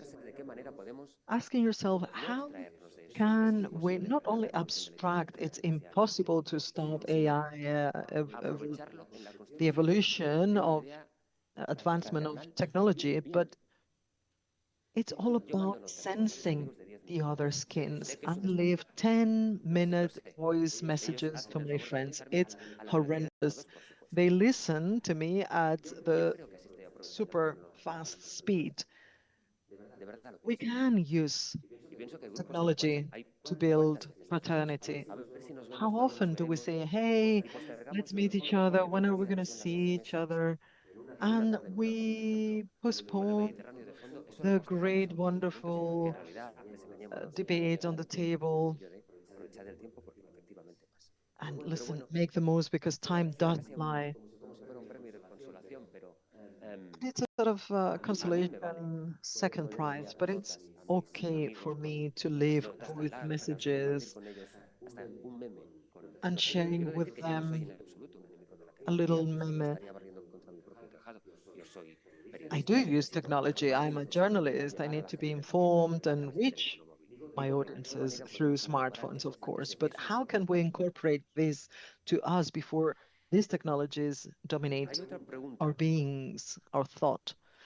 And there's another question on rebellion. I've tried to explain who we are as a premise, defining what a rebel is, and what are the requisites that rebelliousness implies. And having reached this point comes the question, who are today the rebels? For a long time, rebelliousness has been related to May 68, the Sorbonne in Paris, the great universities, those one running in front of policemen. Youngsters today, or plenty of our young generations, what do they relate rebelliousness with? What have we needed to witness so that the idea of rebelliousness for a lot of young men move towards authoritarianism? Why are we associating this to that? How many defeats, how many complacencies or self-complacency discourses, and how many people has seen Soledad Gallego Diaz died the other day in a radio. We listened, self-satisfaction women, sorry.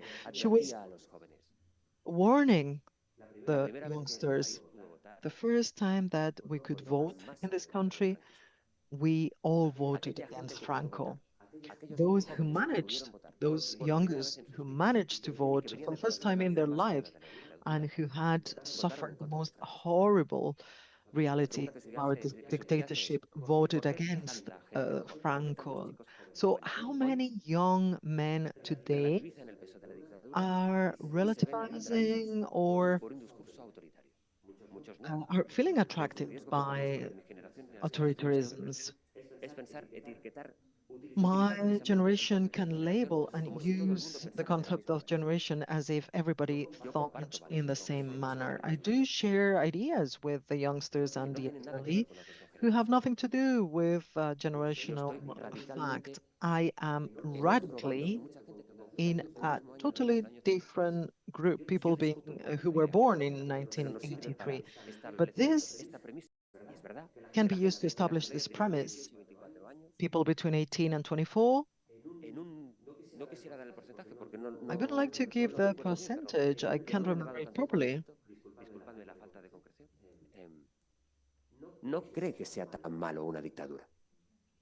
So there is a percentage of the population who doesn't believe that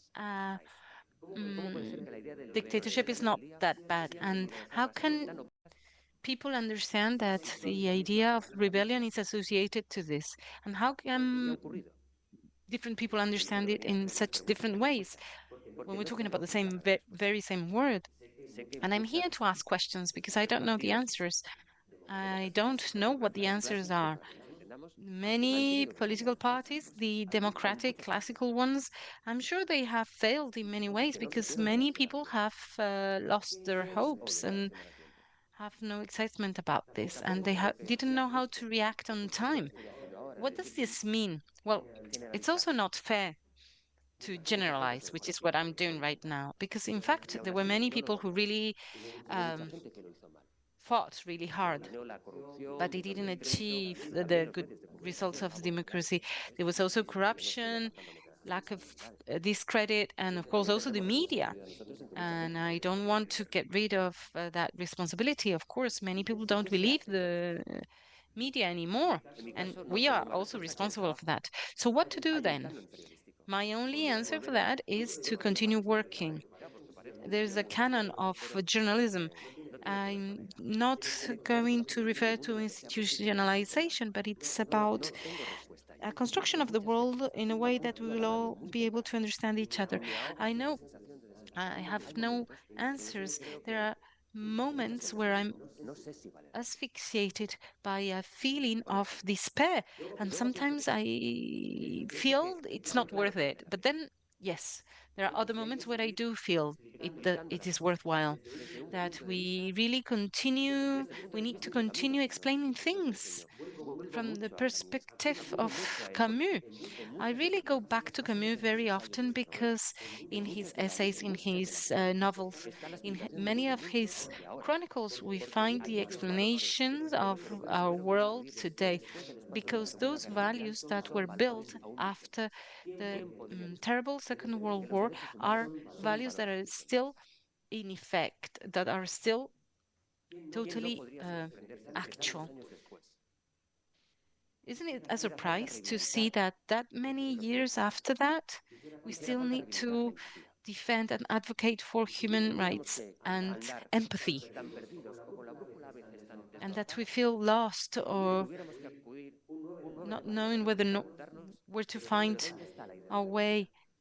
And then we need to come to Menorca to ask ourselves where the idea of rebellion is, or of I don't think the construction of future implies going back to the past, but in any case, I am sure I don't want the future to be built ignoring the achievements of the past, because many are still to be fulfilled. And as it was said today, we've come together here to rebuild utopia, and that's what we're doing, rebuilding our building again, reconstructing the building. And there's a single world that for everyone is clear, and for us the word is Europe, a fraternal Europe, with the skin, without being too utopian, too naive, but we cannot resign a little bit of a utopia that will allow us to create a future and a present where we can understand each other. And well, as I work in the radio, I feel we don't have much time left, particularly because I'd like to take some words from the floor. So, the first book I read by Camus was L'homme révolté, the rebel. So I started saying, reading that sentence, saying that there was the rebel, the man that became a rebel, and when there's an interview, we're often asked, "What are the books that mark your life, or the films that marked your life?" I don't like to be asked that questions because I don't know how to answer that. But I do know that this sentence in that book really changed the world, the way I stand in the world, and also the way I work, because it was a no by Camus, and it was a no reaffirming myself. A rebel man is a man that says no. And when I was preparing this discussion, that was going to be a discussion, a conversation with Maria, because this was not supposed to be a talk by myself, but with Maria. So when I was preparing this, I thought The Rebel, for me, was the key, essential book for such a talk. Rebellion is a characteristic of a man who is informed. The rebel will advocate for a human condition.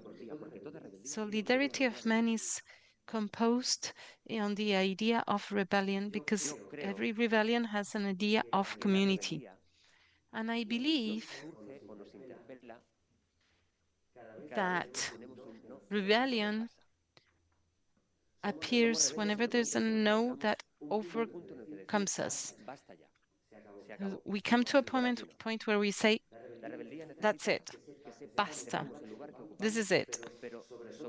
Rebellion allows us to understand the place we occupy and how big it is, where the red lines are, what is the border of our own land. And we will also be willing to fight against that. So to know where the no is placed. So rebellion is knowing from what point we will start revolution. And there's no need for destroying the streets. It can be a very small rebellion, a small size rebellion. It can be at our own scale within ourselves. And Sandra this morning told me, Maria won't be able to be here with us today. And I said, do you think there will be a copy of a book that I can find, Nuptials? I think I was taking the wrong book. The best by Camus is not in his chronicles or essays. His best is in his Mediterranean spirit, the light, and on his childhood in Oman and Algeria. And I think the best by Camus is in his first works, in Nuptials. The moral teachings developed by Camus later on in incredible texts were already present in Nuptials in Tipasa. I didn't know. I thought, well, I don't know what I'm going to find here, because there are many descriptions, and in the end he talks about how to enjoy life. You shouldn't be embarrassed of being happy, and those who laugh are considered as idiots, but those who I consider idiots are those who don't. And he also explains that he understood what glory is. He says, the duty of being happy. I don't want to end this intervention. After everything I said, I wouldn't want to finish with such a plea ignoring the reality of the world or naive. And well, I've been talking for like 20 minutes, and I'm sure I will very quickly look at the book to see what's been going on in Israel with the also what happened with the sheep, with Donald Trump said today. I don't want to be ignorant. I want to know what's happening, and I listen to those voices who hate. They shout very loud. We cannot ignore them. But I don't want to renounce, to deny happiness. Illusion wants to, they want to take illusion away from us.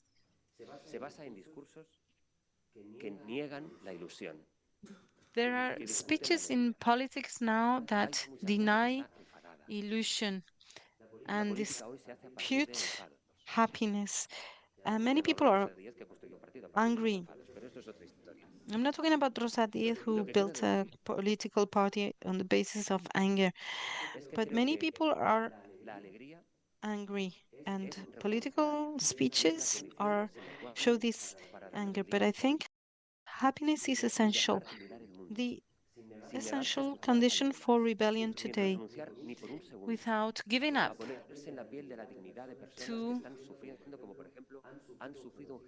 put oneself in the dignity of people who are suffering the genocide in Gaza, for example, of those people who are suffering so much. So not giving up, looking to others.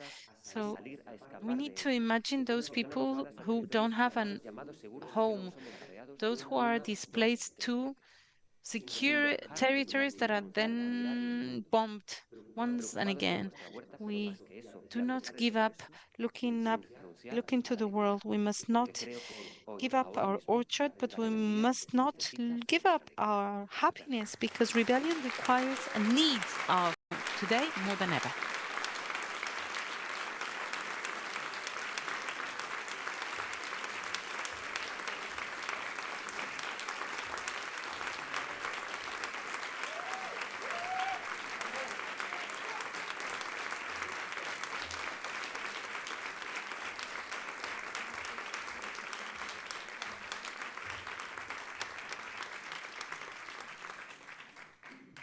Ay, lo que he echado de menos tener a María aquí. I've really missed Maria today. Shall we take any questions? Sandra, do we have time for that?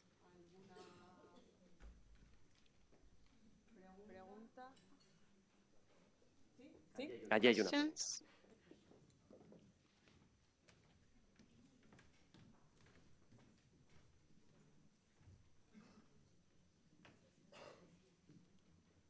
Hola, muchísimas gracias. Hello. Gracias a ti. Thank you so much. A ver, es una pregunta. ¿Cómo te llamas, perdón? Eva. Hola, Eva. What's your name? Eva. Hello, Eva.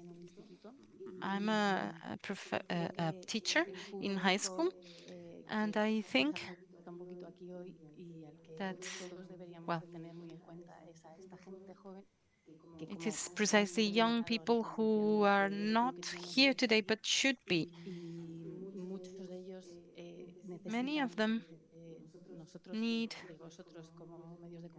us and you, the media. They need you to state very clearly data and realities, because this question of what is rebellion right now is facing double situation where it's not clear what is false and what is true. So in this sense, communication is essential to be able to advance. And this is precisely what we're doing today here.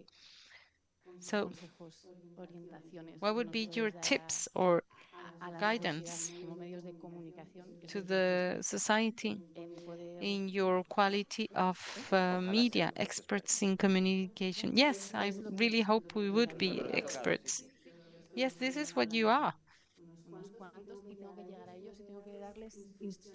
I go to my high school, to my classes, and I face the teenagers, and I need to give instructions on how to talk to each other, because for them now it's just one side and the other, and it's really sad. We don't want to draw terrible scenes, but or depict terrible scenes, but in any case, there's a lot of lack of communication, more than games or playing and coming close to each other. Well, okay, some reflections on the basis of what you're saying. When I'm talking about my unease and despair, and when I wonder if my job is worthwhile or not, well, it's because I have the feeling that a piece of data is not enough, because when fake news started and so on, and also because, of course, citizens don't want to have that don't want to be confused, and many people have decided not to believe. And how can we work with this? Credibility is very difficult to obtain, and it's nevertheless destroyed in just a second. You may apply very professional criteria, but if you give just one piece of data that is not correct, your whole credibility falls down. So how can we fight against these preconceived ideas? These myths against migration have spread in ignoring the data, because there is a symbolic construction that creates a framework. So what can we do about all this? We need to give the specifics, the details of the data. So we do that, and sometimes things don't change in any case. So I also believe we might need to change narratives. We're watching reels on Instagram and a lot of series on Netflix. Perhaps if we use the mechanism of a different narrative of telling the story of people they can sympathize with, then I don't know, perhaps that could change the perception, the beliefs, so that those people can feel in the skin of those who are suffering beyond their race or their condition and so on. Perhaps that's the key, but I'm not sure. I cannot be sure. Thank you.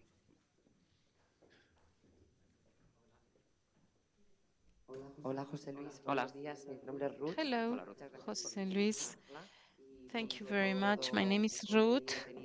Thank you for your talk, the content and the message, and not giving up happiness or joy in spite of everything. I have a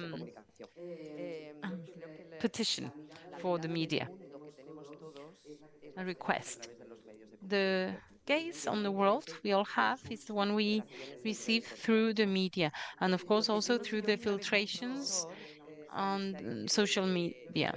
And once, well, I'm not a journalist, I studied law, and there was a professor who just to say that good news are not news.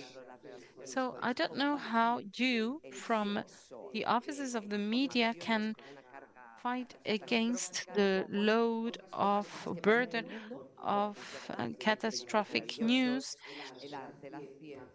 how you could counterbalance that with all the things that are happening in the world, very good news in the field of, for example, science or other areas. How could you do that to protect our mental health? Also, of course, we have Trump's tweet every morning on the media. Can we compensate that? How can we counterbalance that for the mental health of every of people? And the regime, the only regime I do is on media regime in order to protect my mental health, because I will drink a glass of wine, eat chocolate and everything. But you're working in the media. It must be really terrible to digest all that every day. In any case, I want to say is that I would limit my regime if I would also get the pieces of news on more positive themes and topics, and it is the professionals in the media that need to work with that. That's my petition. That's my request. I suppose you understand it, right? Yes, of course I understand it. Leave the mic with Ruth, please, because I need to reply to this. I'm going to carry out an experiment with you. So let's imagine at 8 a.m., the moment when most people listen to the radio in this country. So I will not open with the latest tweet by Donald Trump. We don't always do, but let's imagine I don't. And now let's say that his tweet, he's saying that he's going to attack Iran. So prices of diesel will go up, the geopolitical map of the planet will change, and many new deaths. And also this will change your life. It will have a direct impact on you. Or I can open with that, or I can open with a discussion by 8 scientists who are on the radio talking about the latest the latest scientific advances and discoveries, and that, well, it's difficult for them to have funding, but that they are advancing and progressing. So I can open with that and make this a whole hour discussion. But please don't change your radio station after 5 minutes, because sometimes we request something, but then we don't consume that. Of course, you say that you're interested by good news. Of course, you are probably interested by that. So I understand that, but that's not the reality, because when I prepare my program, I'm not thinking how to make Ruth's breakfast impossible to digest. I always try to tell you what is happening without giving a catastrophic perspective on it, but I need to tell you what's happening. If there's a genocide, that's my duty at the worst moments of the genocide. Many of my people of my audience wrote to me telling me that they couldn't bear it anymore. I understand what you're saying. Of course, I'm not asking you to talk about birds and plants all the time, but not give us also good news, not only bad news. In my program, well, it lasts 6 hours, and I also talk about science, about cooking, and so on. But I also have to tell what's happening. Some people prefer to or choose us because of our perspective. When we're talking about objectivity and subjectivity, well, there's no objectivity. I have a specific way of looking at the world, at what's happening, but in the simplest, most honest way possible.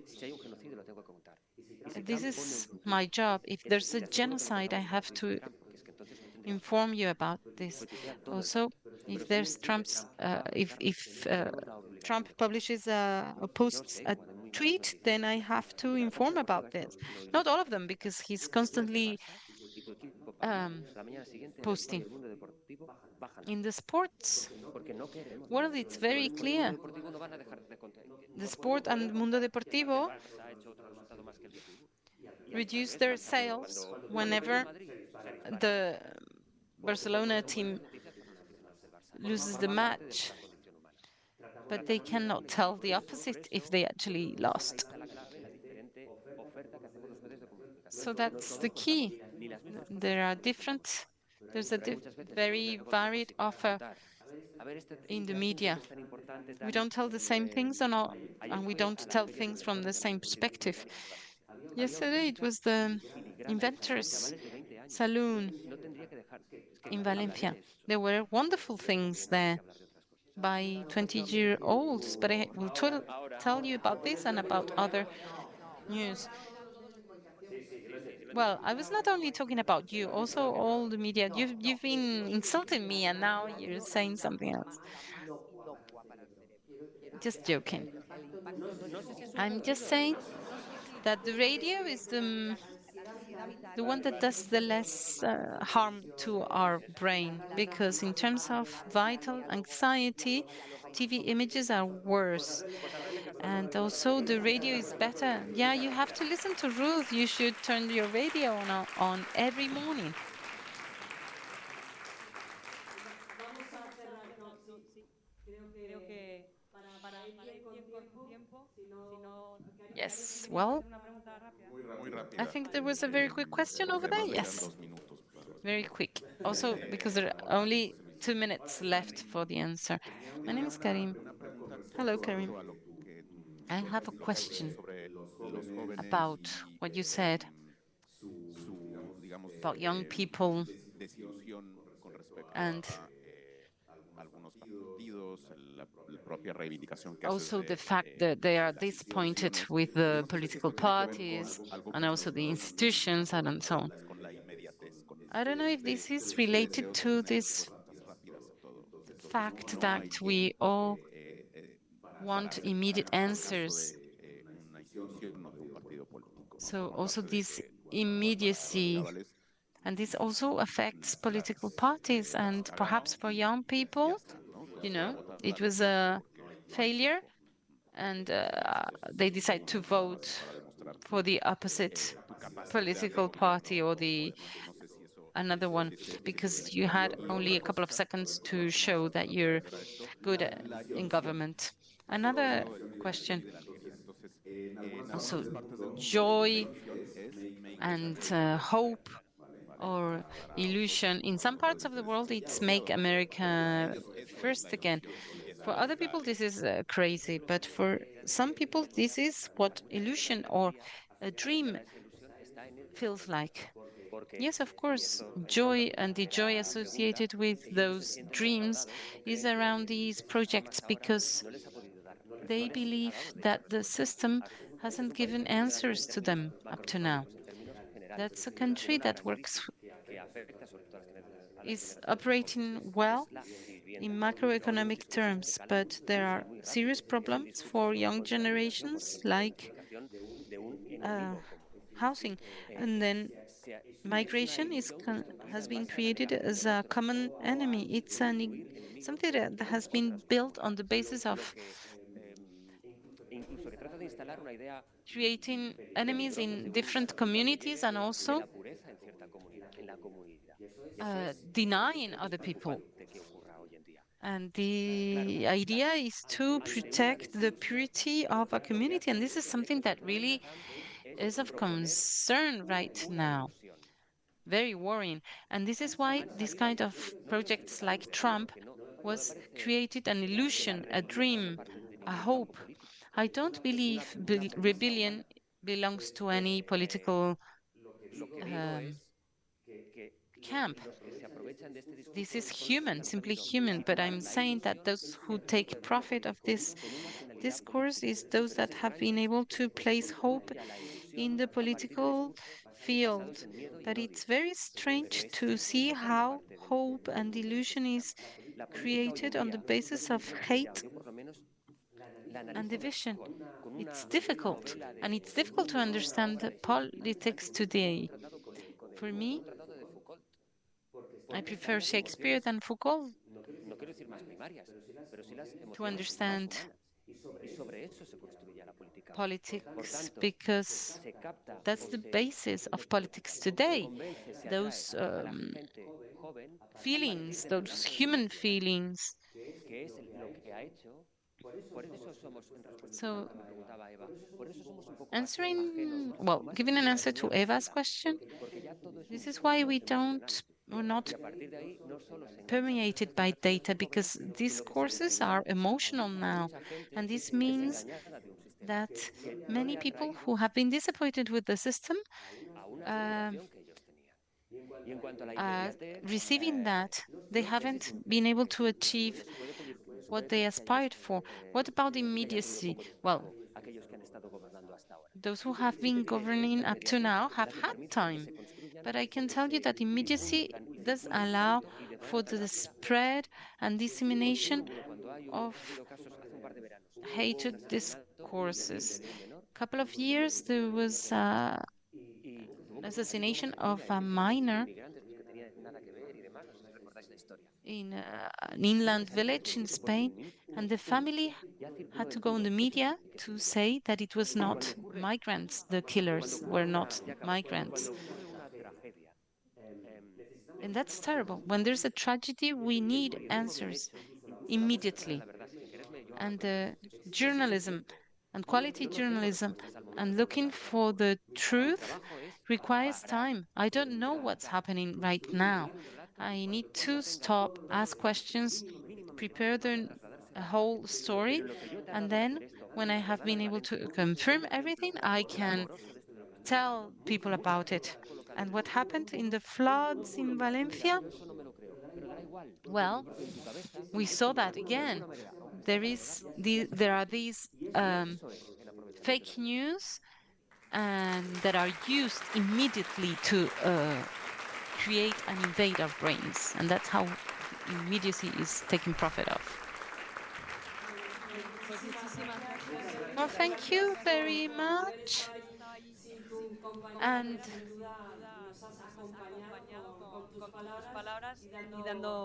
thank you. Sorry that your Maria wasn't here, but thank you for your intervention today.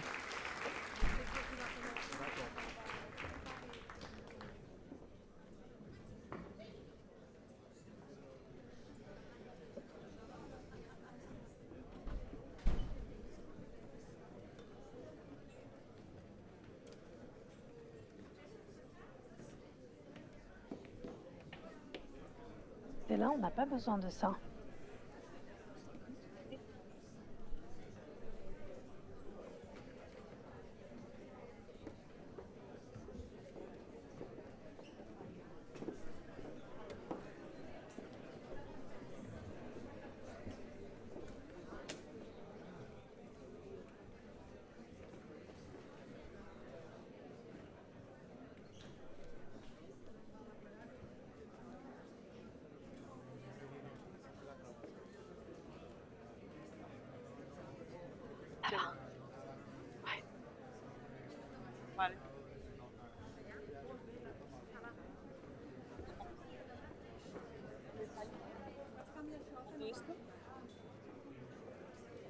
¿Dónde se ha ido el pipet?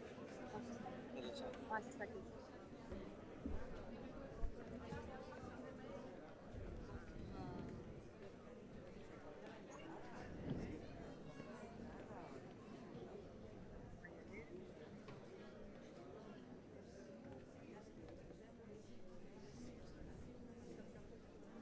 Bueno, pues vamos a... Right, let's resume. Could someone please help close the doors? Thank you. Not yet. Okay, in order to close this morning session, we have entitled this reflection as experiencing or experimenting a quiet solidarity. And with us, we have the pleasure of counting on Lina Sulaim, a photographer, whose camera not only documents but also builds on the grievances of family histories inherited without being told, and that they define us. She knows really well that there is a solidarity that is not announced. It exists in words, in the gaze, when something sometimes invites to look away. So I am really grateful for your presence here today, Lina. And we also have Alain, he's astrophysicist who spends time looking into those silent frequencies of the universe, and also who has been focusing on the astonishing reality that we are so minuscule. We are linked to something that we hardly understand, and that this comprehension, this silence, reality is without a doubt a form of fraternity. So with our dear colleagues, I shall leave you.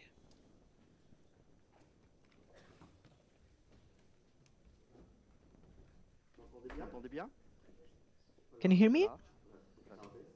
Hola. Good afternoon, everybody. I'm very sorry because I will pronounce these words in French. I don't dare to speak in Spanish. Thank you very much for inviting me. I'm really delighted to be here in this very special setting of the Trobades Albert Camus to discuss this wonderful theme, fraternity, the poetics of connection. I have been asked by Sandra to speak about the silent solidarity, drawing on what the cosmos can teach us. I don't know whether you are aware of this when Sandra mentioned. I wanted to reflect, and I believe that yes, there is a bound, a binding element between astrophysics and when we observe Earth from space, we change the scale of, and maybe here it helps us to become a little bit more humble. When we observe the Earth from space, when we situate our solar system within the galaxy, we discover other worlds orbiting other stars. And one thing becomes clear, we are neither the center nor the measure of everything. And yet, far from crushing us, this realization can bring us together. It can remind us that we share the same condition, the same vulnerability, the same material destiny. I would therefore like to invite you to join me on a short journey to set off from Earth, broaden our gaze to distant galaxies, and then return to a very human question. How does contemplating the cosmos change our relationship with others? I shall begin with an image which I believe already says everything. Here, the Earth appears, it's only a few weeks old. We can see Artemis, and the Earth appears isolated, suspended in the blackness. And what I find always striking about these images is that immediately they dispel many of the things we usually cling to. From this distance, we don't see borders, we don't see affiliations, we longer see the divisions that preoccupy us. We simply see a planet that is beautiful and also very fragile. A thin envelope of light, a small oasis of life in an immense and indifferent environment. This is where astronomy, it seems to me, connects with a very powerful insight from Camus. We are all in this together. We are on the ship together. We are in this journey together. The cosmos, therefore, reminds us, first and foremost, that before being separated by our narratives, interests, or conflicts, we are united by a shared planetary condition. It's more raw and essential. This idea becomes even stronger when our planet is viewed not any longer from near Earth orbit, but as a mere waypoint on an interplanetary trajectory. This image was taken during the Bepicolombo mission's flyby on Earth en route to Mercury, a mission on which I have been working for over 20 years as the principal investigator for one of the instruments. I will talk about it later. I really like this image because it shows the Earth no longer as our emotional center, but as one celestial object among many. For us, the Earth is everything, our home, history, memory, our language, our dead, our attachments. But for an interplanetary probe, the Earth is simply a gravitational support, a waypoint on a trajectory. This shift in perspective is extremely fruitful. It doesn't diminish the Earth. On the contrary, it helps us to understand it better. It teaches us that our world is precious precisely because it's not the center of the universe. It is precious because it is rare, finite, inhabited, vulnerable. I believe this image invites us to a form of cosmic humility, or we inhabit a tiny temporary world, and yet it's the only world we know for certain to support life. On this scale, solidarity is no longer merely a moral value. It becomes almost a physical consequence of our situation. We all depend on the same planet, the same balance, the same shelter. Let's take a step farther back from Earth. This view taken by Cassini from Saturn's orbit, it's for me one of the most powerful images in the entire history of spatial exploration. Earth is nothing more than a dot, a tiny dot, almost nothing. And yet within that dot lies everything that matters to us, all our joys, sufferings, wars, loves, works, languages, faces. It's an image of smallness, but it's not an image of denial. It's an image of responsibility. For if everything dear to us fits within that dot, then it becomes absurd to think of our decisions as absolute. On a cosmic scale, they are insignificant. What remains is a shared destiny. I love this idea. Our borders disappear even before our planet does. Our borders disappear even before our planet does. And perhaps silent solidarity begins here in recognizing that seen from afar, we already share the same common fragility.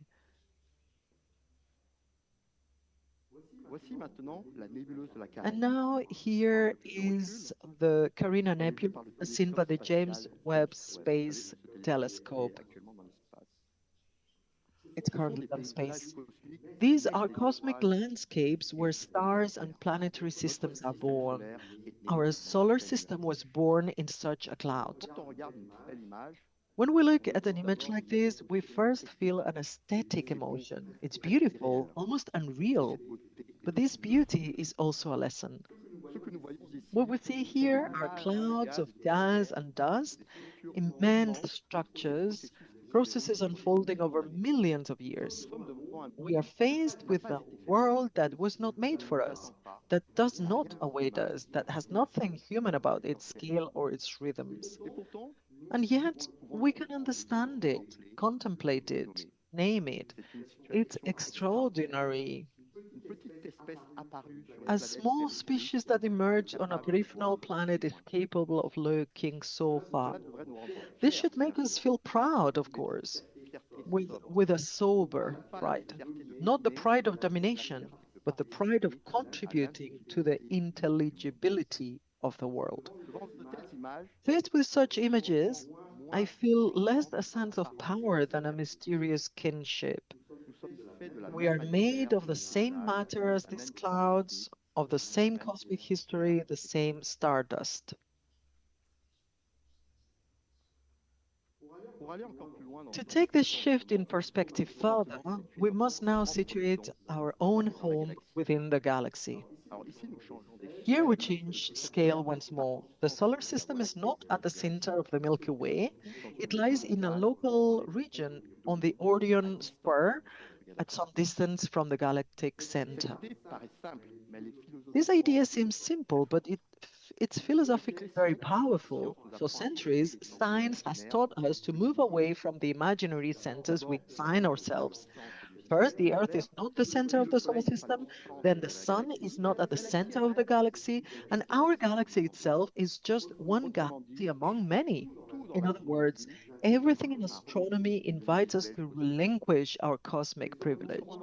But this renunciation is liberating. It allows us to replace centrality with relationship. We are not at the center, but we are situated. We have a cosmic address.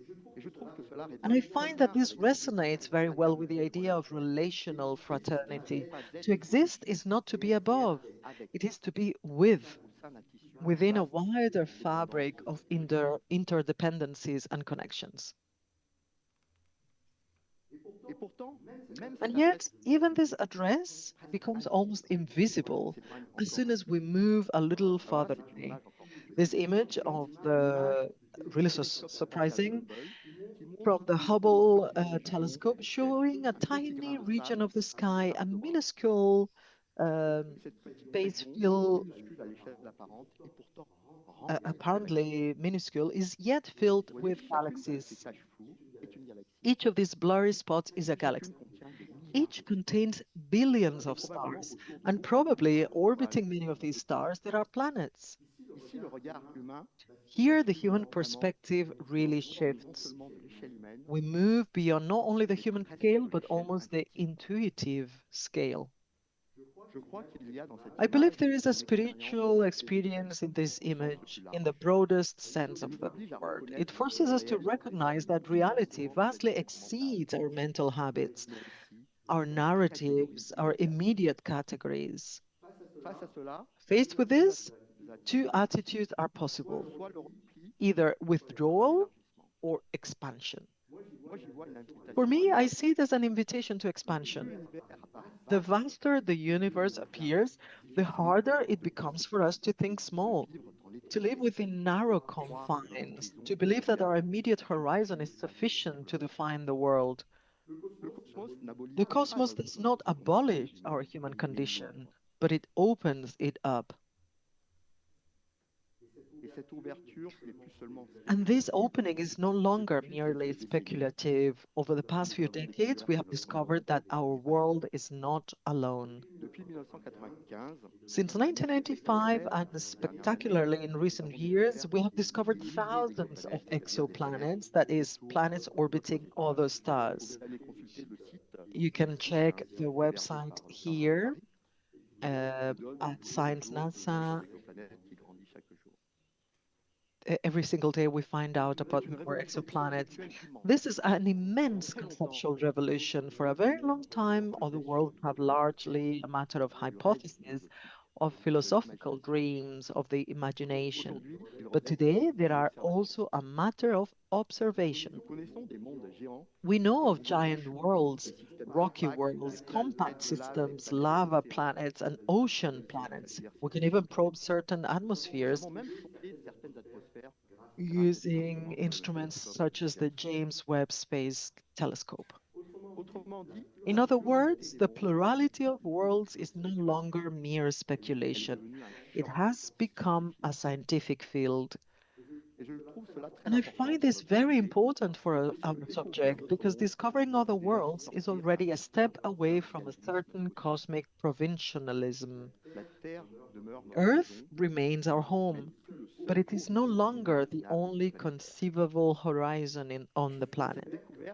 This discovery prepares us intellectually and symbolically to accept that elsewhere there may be other forms of history existing, other balances, perhaps one day other forms of life.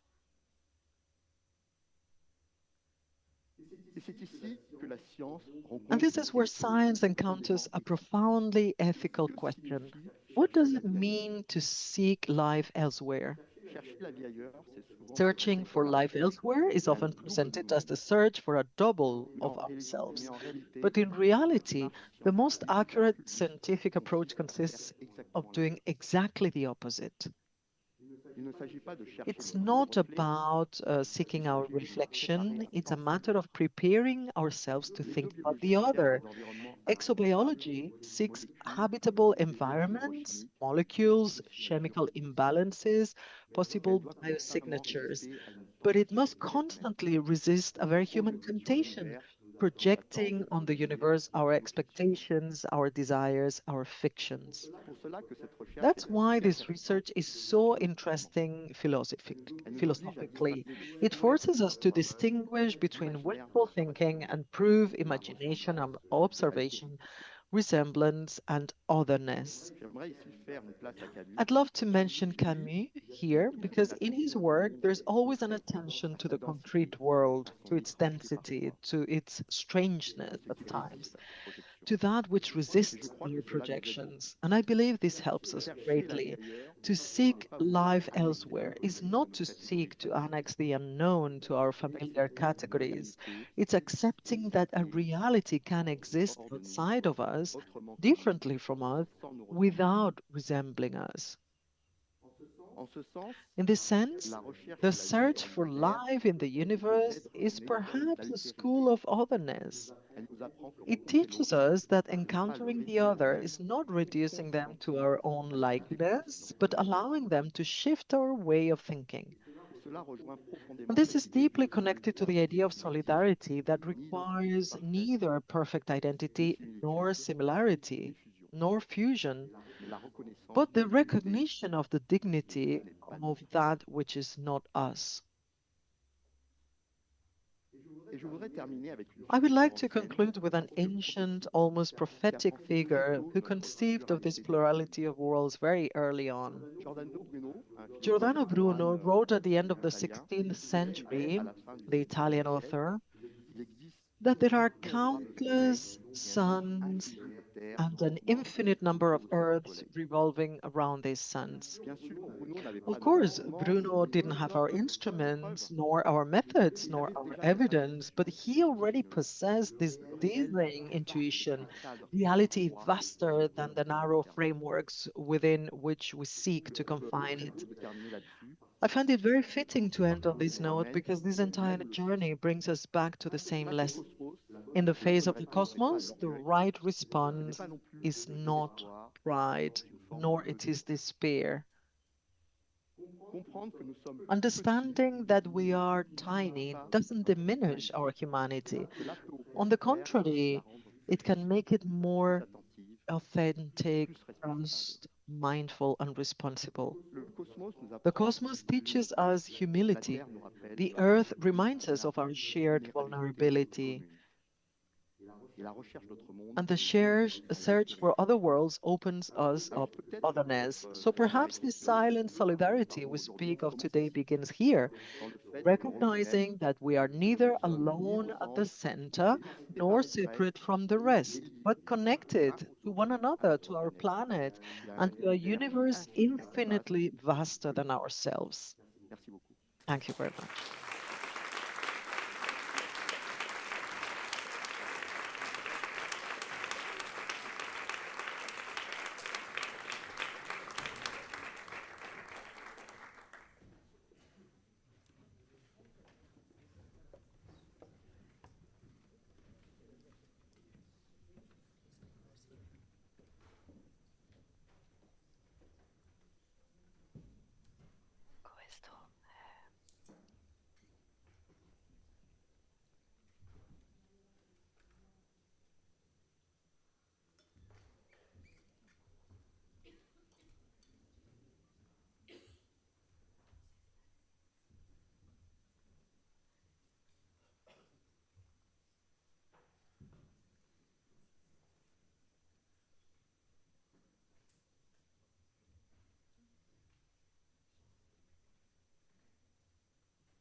Bien, ok, donc là je dois mettre en...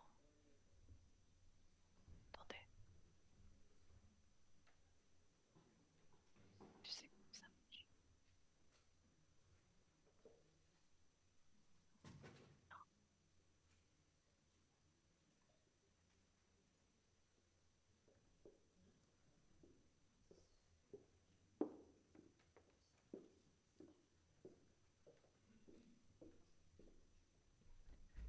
Alors.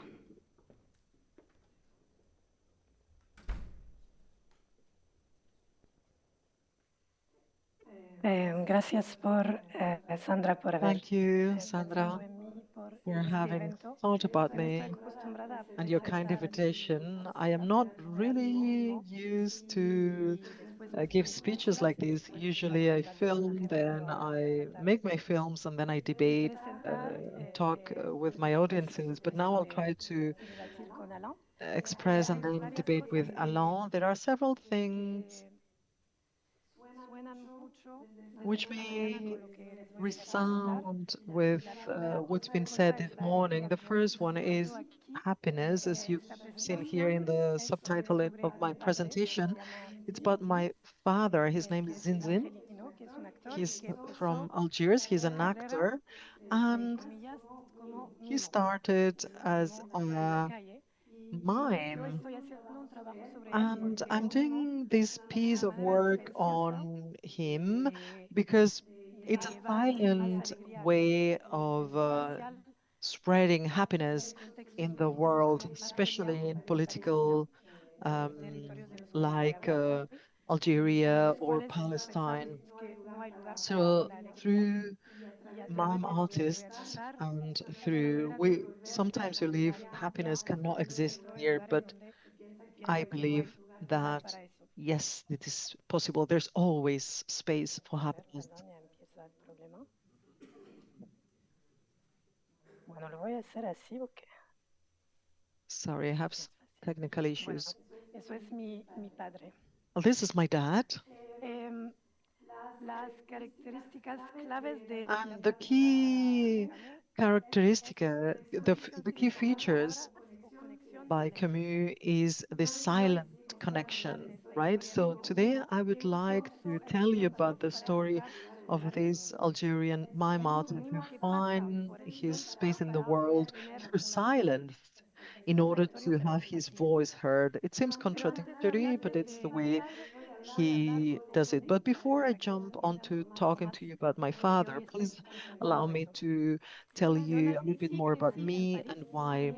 I was born and raised in Paris. My mom's Palestinian. She was born in Nazareth in Galilee, and my father is Algerian. He was born in a village in southern France. Both my mom and dad are artists, actors.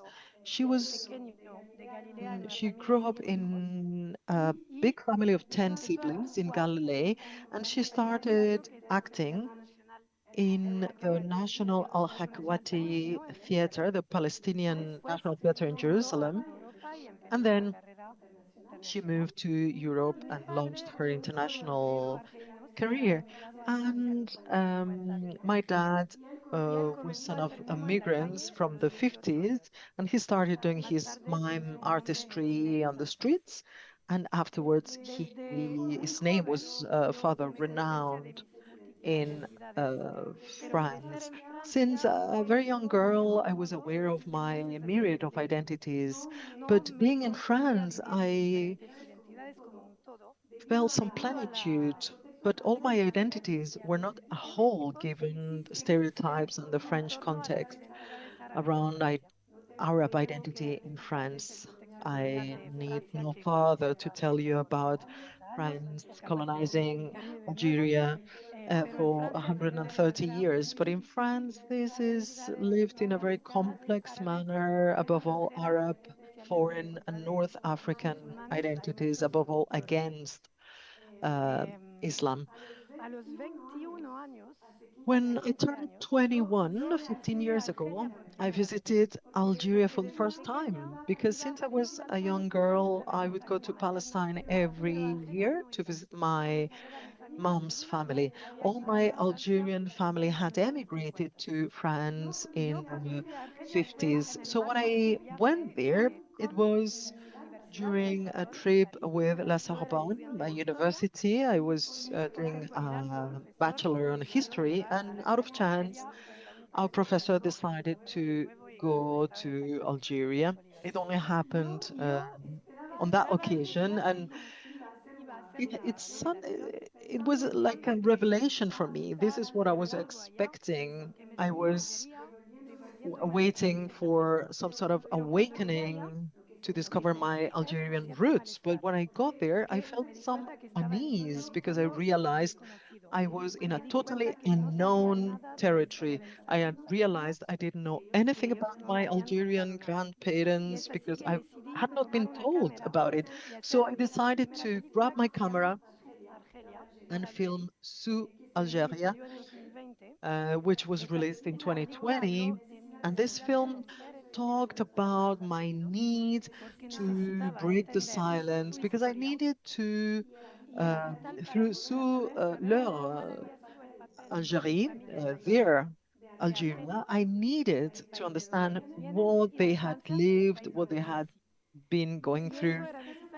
And this was necessary to better understand my place in the French, in the world, in French society and understanding these links between France and Algeria. As I mentioned, French colonized Algeria from 1848 until 1845 till 1962, the year of independence. And Algeria is the country where Camus was born in 1913 at the height of French colonization.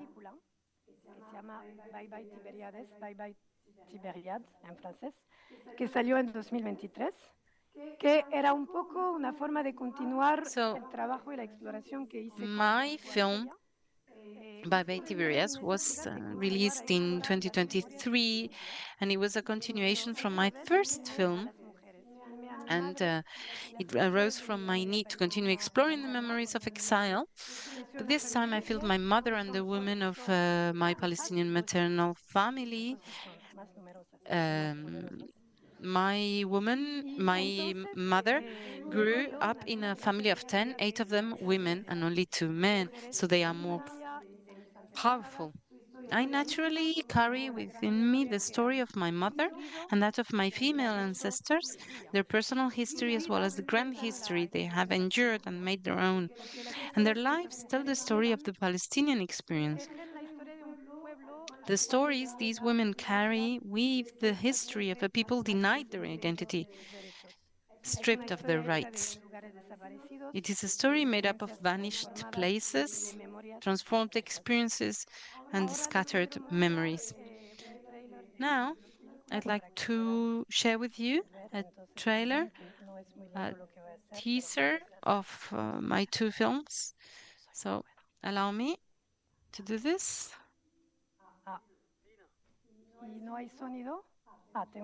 Can we have the sound? Sonaba, perdón, porque yo de aquí no escucho nada. Oh, sorry. So you can hear it, right?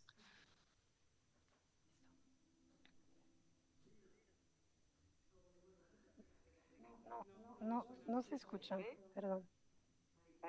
Perdón, lo voy a... No, the sound is not audible. No, está saliendo de la compu y debería salir de... It should be in the loudspeakers, but it's only in the computer.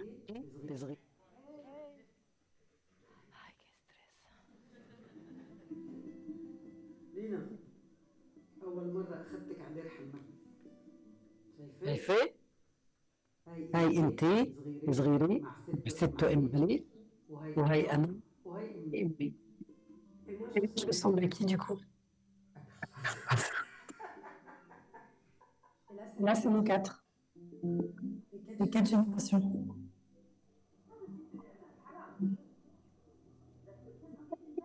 Ma mère m'a transmis sa langue. La langue à moitié. Elle m'a transmis un bout de langue. Quand j'étais petite, elle m'emmenait passer tous les étés dans son village palestinien, Der Hanna. Ce village, elle l'a quitté il y a plus de 30 ans pour réaliser son rêve de devenir comédienne.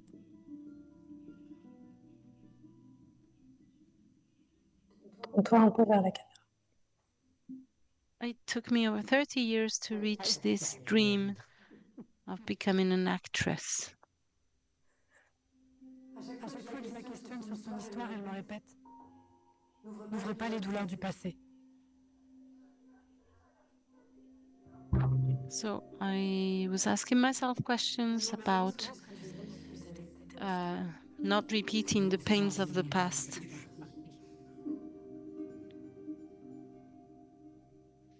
I'm sorry, but the sound is not reaching the booth appropriately for interpreting.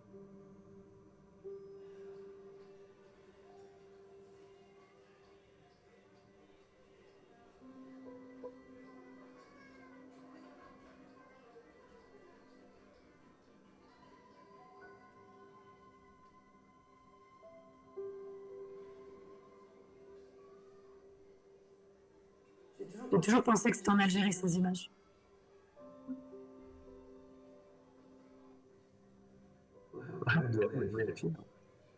C'est une salle de fête de la mairie, je crois. Et c'est ta grand-mère qui a tout organisé.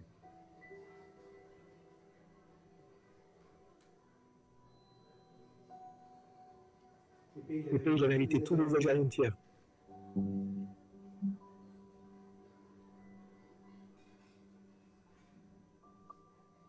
t'en souviens un petit peu, toi? Non. Non,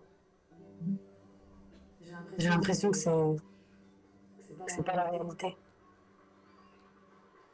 I have the feeling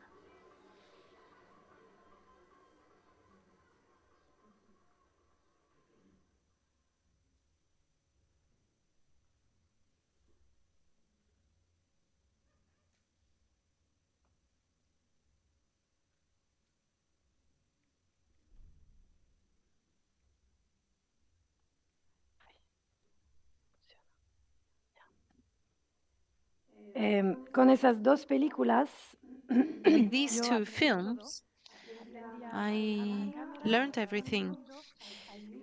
I learned to operate a camera, to record sound, to write, to edit, to discuss films, to tell stories of societies, stories of human beings and of peoples.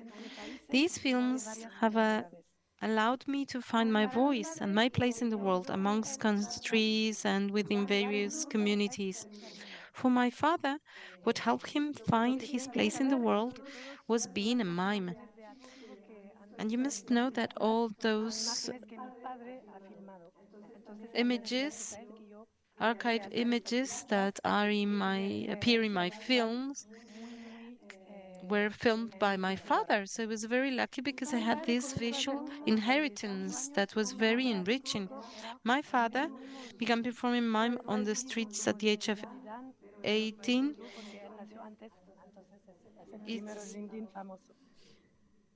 His name stage was Le Mime Susu, the Mime Susu.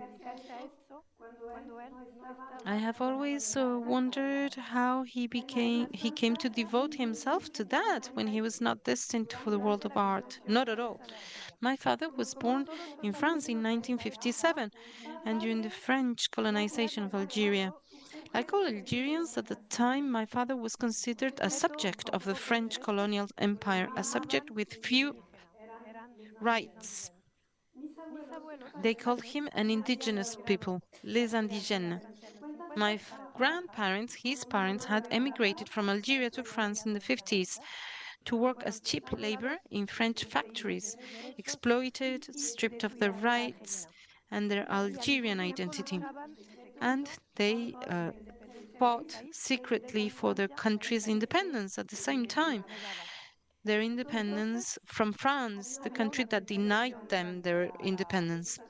So there was a very serious contradiction for those Algerians living in France. My father became a French citizen at the age of 28, despite having lived his whole life in France and having been born in France. He only visited Algeria twice when he was a child and a teenager. His parents never explained to him the circumstances that forced them to migrate to France.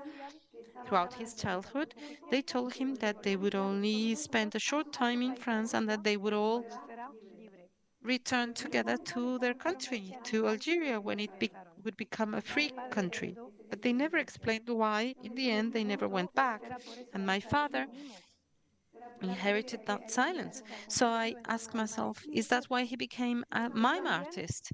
Is that why silence became his way of being? Have also inherited that silence. I belong to a generation that grew up in the absolute silence surrounding the Algerian War of Independence and lasted 8 years, the last stage of 130 years of war, colonization. And I belong to a generation that was born of grandparents who were apparently without a history. These grandparents were terribly silent, unable to tell and pass on a paradoxical journey.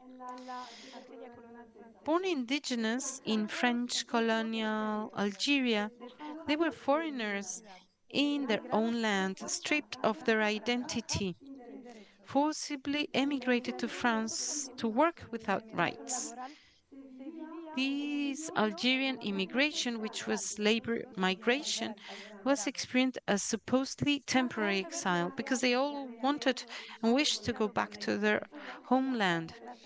having desired and often fought for Algerian independence, and having worn themselves out, working hard in France with that hope of one day returning to their country, a free country, they ended up making a life for themselves in France, which was the country that had denied them the right to independence. It was too difficult and costly to uproot themselves again when their children had already started school and when their children had knew nothing of their country of origin. Also, they had continued they have already started paying their social security contributions, and if they left for Algeria, they would lose all of that. So this generation of migrants built their lives upon the illusion of a return that never took place. My father's generation and my own is the heir of these dead ends of memory and transmission. So I grew up in that silence, but I also grew up with images because when I was a child in the 1990s, my father always carried a video camera with which he filmed everything that happened when we went together. Everything that was going on would occur when we were traveling with my mother and my family to visit the Palestinian maternal family in Galilee. In those images that my dad filmed, that I used in my films, we travel through ancient lands, transformed territories, some now inaccessible or completely destroyed: Nazareth, Jericho, Jerusalem, Tiberias, or Gaza. So, in those images, we see a fragmented Palestine, closed borders, barbed wire, walls, restrictions. This reality of a territory scarred by war contrasts with the atmosphere that emanates from these images filmed by my father with happy memories. I see myself swimming in the Sea of Gaza with my father, or having a picnic near the Al-Aqsa Mosque in Jerusalem. These places of conflict that, in those images, are family holiday destinations. Amidst these images, suddenly we see a young man facing the camera. That's my father, age 30, moving in and out of the frame. I will share a small video with you later on. He sets up his camera and stages himself, dressed as a woman, as a clown, mimicking everyone around him. And he is very aware of the camera. He seems to be playing a role or several ones: the role of a young foreigner, the role of a stranger, of an intruder from elsewhere who seeks, through laughter, a way of being accepted. So I look at this young man in those images. I know he's my father, very aware of that. But then I suddenly see him as a fictional character, the mime Suzu. I look at my father as if I were looking at a stranger whom I want to get to know better, to understand him better. I ask myself, who is this man? What is his story? How does he dare to introduce the burlesque into a territory marked by war, destruction, loss, and tragedy? How does he allow himself to be light-hearted? Amidst the others, he seems to bear exile as a burden, exile in space and time, from very far from his homeland, a stranger in the land where he is. His silence overwhelms us. We feel his loneliness and his suffering, but he makes us laugh all at the same time. Through his images and the way he appears in those images, Mime Zuzu has created a kind of imaginary territory beyond physical borders to combat the drift of his inner exile. So this is where we can find this link with the earth. He, an Algerian immigrant in France, who neither grew up nor lived in Algeria, he is someone uprooted who seeks to cling to something that will put down roots for him. And as I watch him, I realize something. As a spectator, I am witnessing a body's struggle to exist in a context that seems to allow no laughter. By staging himself, he adopts a political stance. He combats exile with his body, resists tragedy with joy. It is his way of coping with reality. It is a political stance, and laughter becomes his strategy of resistance. And then this real life character becomes a fictional character, a political character, a political figure that allows for reflection on the nature of his resistance. His movements from one place to another, from one group of people to another, trace also an original cartography of Palestine. Because in those images by Susu, each place hides a story and has been the object of a transformation. Each image becomes the proof of a denied existence.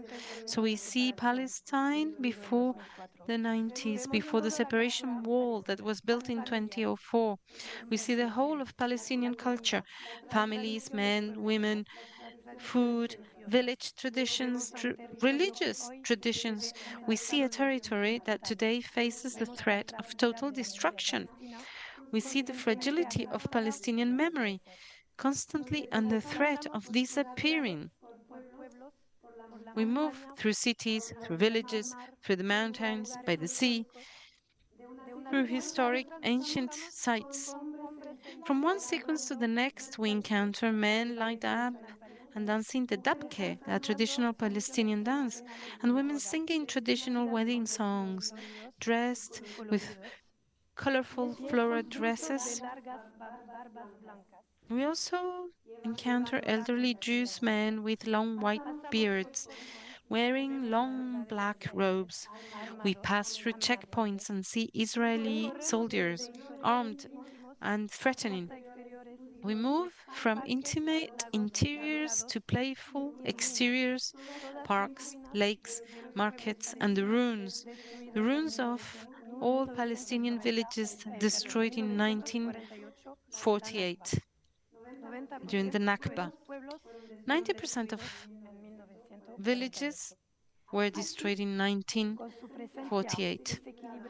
Thus, with his unbalanced presence within this Palestinian family, searching for his place, filming himself, filming us, Zuzu restores each of us to a rightful place and preserves evidence of our existence unconsciously. And this is the end of my talk, but now I would like to show you a brief video of these archives by archival images by Zuzu. These are just fragments that will show in images what I've been talking about.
تعريف لما كان عنده تتزوج هاي الجمعة خايفة تكون متجوزين سيد مازن بعد مش متجوز يتجوز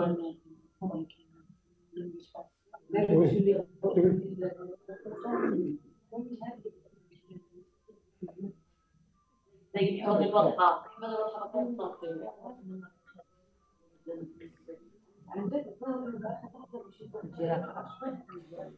But very Thank you, Your Majesty, and thank you for welcoming us, welcoming my colleagues and myself at this time. I think it's an important time for us.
Alors, on va parler en français du coup tous les deux. Oui. Ouais. Tu veux dire quelque chose ou je veux dire So we quelque will chose? speak Alors moi j'ai une remarque. French. Are we going to say something? I have a comment Bien sûr de l'essence, enfin, about the need, du fait que c'est essentiel d'être dans un this monde fact fraternel, of de solidarité. that it is essential to be in a world of fraternity, solidarity. And I'm thinking about Cynthia and what she said this morning about this group, this collective, this group that is acting on the basis of resentment. And I come from places like Palestine and Algeria. So for me, it's difficult to believe in utopia and also in solidarity and the abolition of borders, because this is what condemns us, and the south is the victim and the north is dominating. It's a very Manichaean way of expressing this, but of course, resentment is something that is negative, but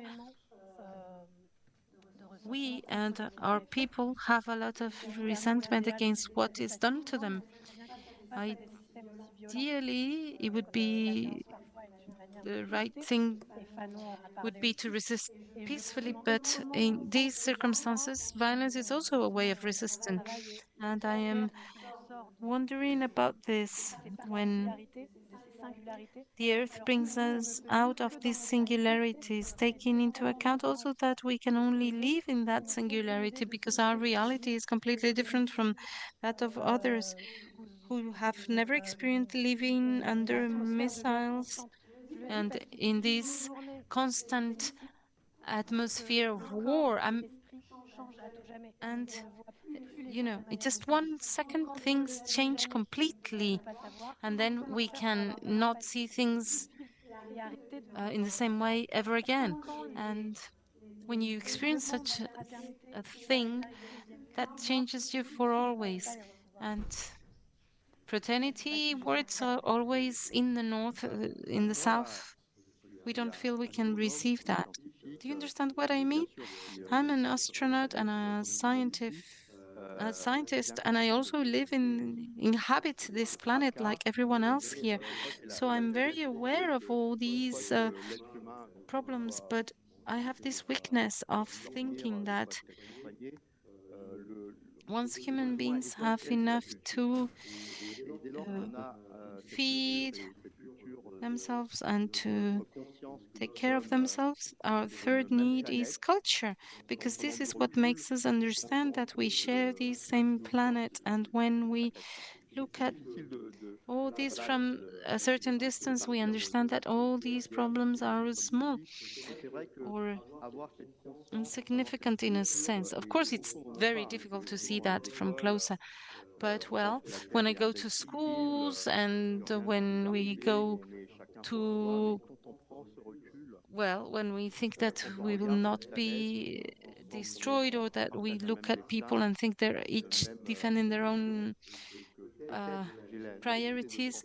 But nevertheless, when we look at the planet, we should think that we are sharing a destiny, and we should therefore be more, we should be sharing greater solidarity. I have a question about this. How can someone who is facing death,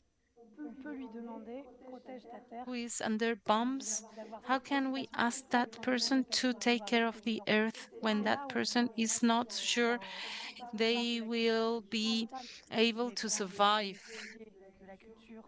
So, of course, we can benefit from culture. It's wonderful, or we can consume it, let's say. But for that, we need to be free, and for that, we need to be surviving.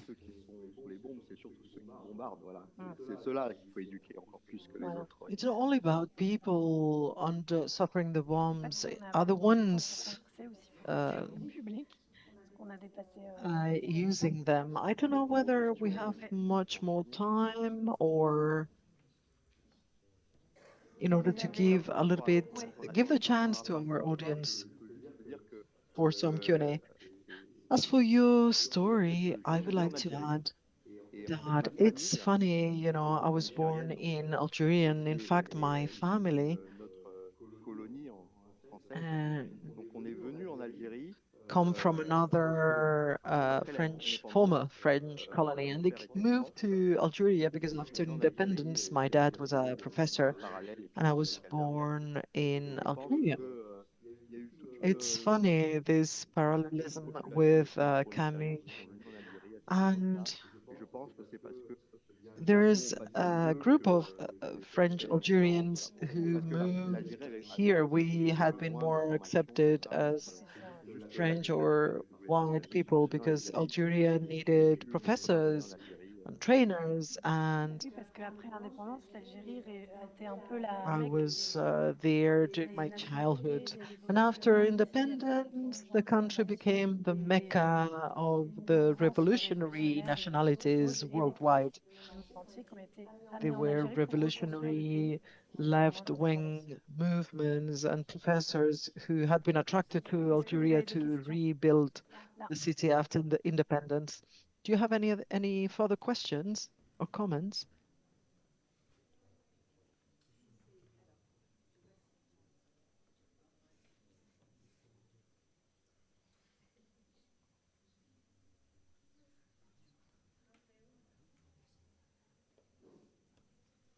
Moi, c'est juste une réaction. Je veux vous remercier tous les deux. Just a reaction, and thank you very much, the two of you. Thank you so much for your wisdom and your words. And thank you for all this myriad of wonderful stars and explanation on the universe. And Lina, thank you for your images.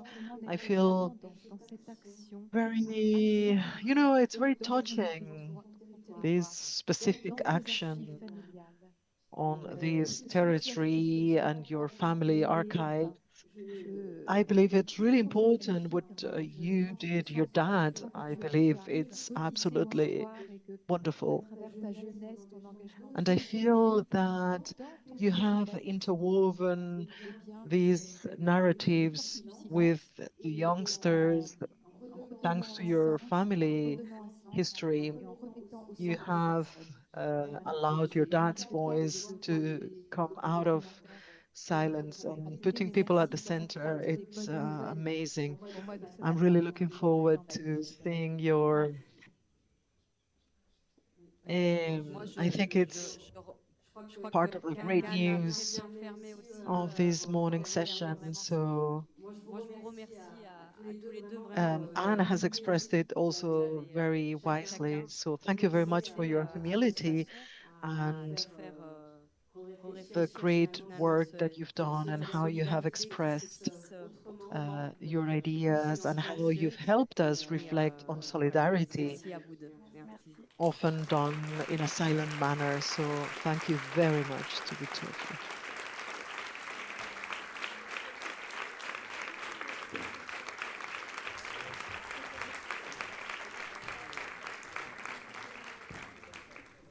Nos vemos a las 5 de vuelta. Gracias. Right, enjoy your lunch break and we will resume at 5 p.m. See you at 5. Thank you.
Encore? Ah non, vraiment, vraiment.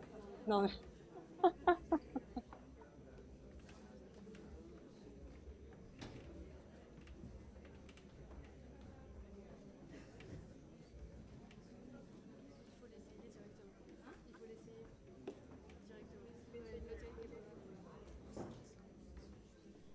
Bueno, pues yo creo que vamos Right, a I dar comienzo. believe that we shall resume this afternoon session for the punctual audience who's been sitting here for a while. And with two conversations, the first one being devoted to the thinker that, as Édouard Lison, the Martinican poet and writer who suggested to substitute the idea of single closed identity to a relational identity full of exchange, not fearing the other, because it knows that it only exists with relationship to him. And our two guests know perfectly well how to articulate this fraternity that doesn't require to be uniform, that does not uh, request anybody renouncing to what they are, to belonging. Miss Lauren Bokus, she's a writer and journalist from South Africa. She writes from a society which has been decades trying to heal their wounds, and she knows well that reconciliation cannot be passed on a decree, but rather it's being upon with patience, with the regard to the other without deleting what's happened between the two of us. And her literature does not solve tension, but rather it inhabits them, it makes them matter of thought. And I am truly honored and happy that she's here today. Thank you so much, Lauren. Also, a heartfelt thank you to our visual artist and guest, Mohammed Boroisa. His work poses a question, which is also a very Camusian one. Who holds the power and who can represent and who lies outside that power? Mohammed has devoted his artistic practice to shed dignity to the images that generally the world makes invisible with the right precision and as a political act. So you have the floor. Thank you very much.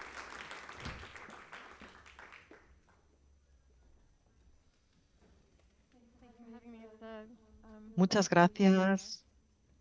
Muchas gracias por vuestra amable invitación.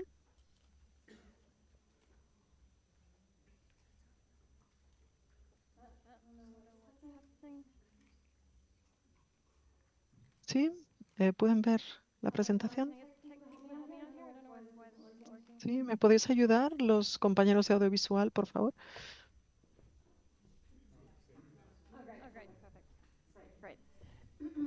I'm Lauren Bucas. I'm a writer, and I'm going to be talking about Ubuntu, which is not the programming language, storytelling animals, community, and creative resistance.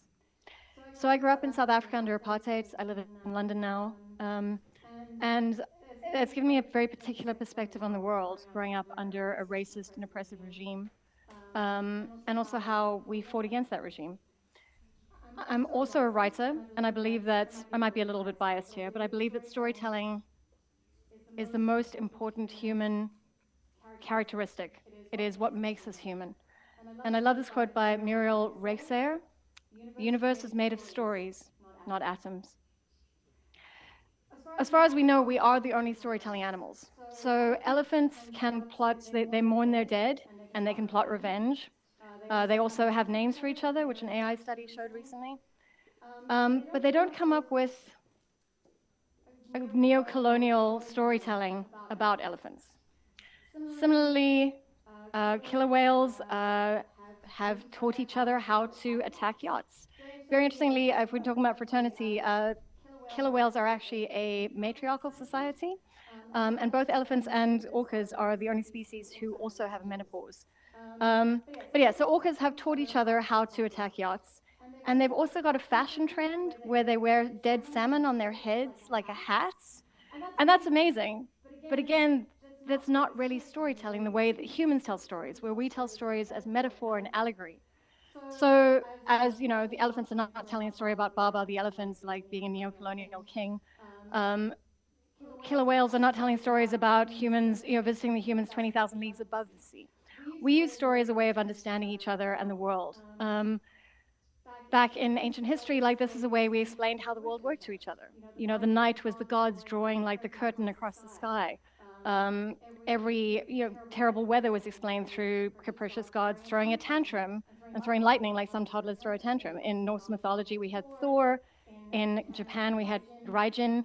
And in Zulu mythology, we had Impundulu, the lightning bird. So it's really a way of us understanding the world. And of course, stories are how we justify things to ourselves. So for example, people coming to colonize the African continent justify to themselves as they deserve those resources. They deserve to explore. They deserve to go out there and enslave people. Similarly, under apartheid, the apartheid government, the white racist apartheid government, told themselves the story that black people are inferior and they need to be controlled and they're not like us. And I think what was so inspiring about growing up in South Africa and growing up through this terrible time was that we were able to change the story. So after 400 years of colonialism, after almost a century of apartheid, where people were enslaved or forced into terrible labor jobs, working in the mines, where people were killed, where they were tortured, where they were denied their human rights, we managed to change the story. White South Africans voted in a referendum to vote for democracy, and we had our first democratic elections. And I wish every country could do this. We got to reboot our country from scratch. We got to say, hey, you know what? None of that was working. What are the values that are critically important to us? What are the things which matter? How can we rebuild our country and do things better this time? And Mandela based that, and Desmond Tutu and the Truth and Reconciliation Commission and everything which came into founding this new democracy was very much based on the spirit of Ubuntu, which I'll explain in one moment. South Africa is an incredible country. We have one of the most progressive constitutions on earth. We were the 5th country in the world to ratify gay marriage. We were the first country to enshrine abortion as a constitutional right, which I know France tried to say they did 2 years ago. Sorry, guys, we did that in '96. And at the same time, we also have huge social problems because you can't erase history. You can't erase the wrongs and the suffering which happened throughout all that time. So we have a 57% youth unemployment rate.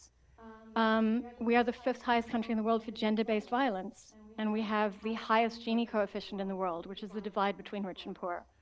So for all these amazing values, we are still a country that struggles and suffers, and you can't erase history, but you have to try and find a way to work through it. But we came through this crazy time. There was no violent revolution. There were plenty of deaths, but not at the time. And it was really amazing to have incredibly inspiring South Africans like this. Unfortunately, now the most famous South African is this jerk. And it's incredibly painful to me that he seems to not have taken on any of the spirit of Ubuntu. And he has a quote which he gave on the Joe Rogan podcast recently, which was, "Empathy is the fundamental weakness of Western civilization." Compare and contrast to Mandela, who said, "Our human compassion binds us to one another, as human beings who have learned how to turn our common suffering into hope for the future." And of course, I think there's a reason South Africa, together with Ireland, were the people to take Israel to the IJR. Ask us how we know it's apartheid. Ask us how we know it's a genocide. But the foundation of the new South African democracy was based very much on the spirit of Ubuntu. I know most people might know it as a programming language, but it is in fact a South African philosophy. It's best explained as a person is a person because of other people. Derrida was like, I think, therefore I am. But Ubuntu is that we are human only because we have other humans around us, because we are human in relation to each other. I am because we are. And I think that's such a foundational way of thinking about the world and who we are and how we relate to each other and what we owe each other. So I know part of this program is to focus on what we can do and kind of solutions. So it's not just throwing out big ideas. And I actually have some things that I've been thinking about deeply. And if I go on too long, please somebody like cut me off. So these are lessons from the struggle against apartheid. And the first one is that stories are dangerous.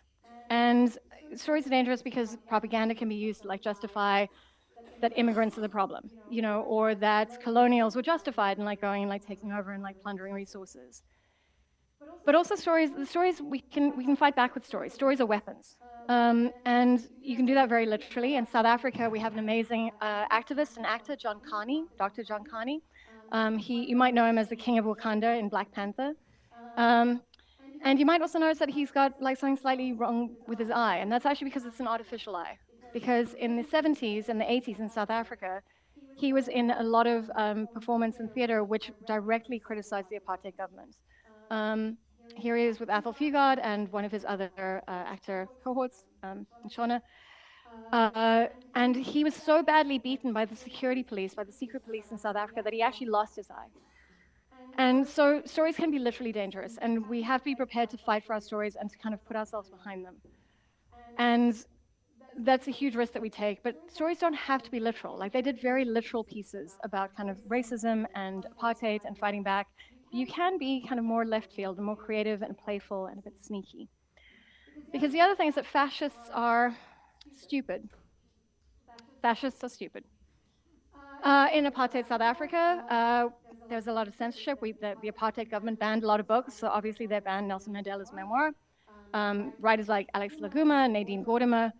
They also banned anything sexual. We were a very like Dutch Reformed Church-driven society. So Leigh Chagley's lover, Lolita, very, very banned. But then the apartheid government also banned Black Beauty, about the horse, because you couldn't have those two words together because people might get ideas. And yeah, I mean, this is real. So, it's fascists are stupid, and the thing is, you can outwit them, but sometimes they outwit themselves. And there's a great story that I love telling about, I think like 87, there was a TV show about aliens called V.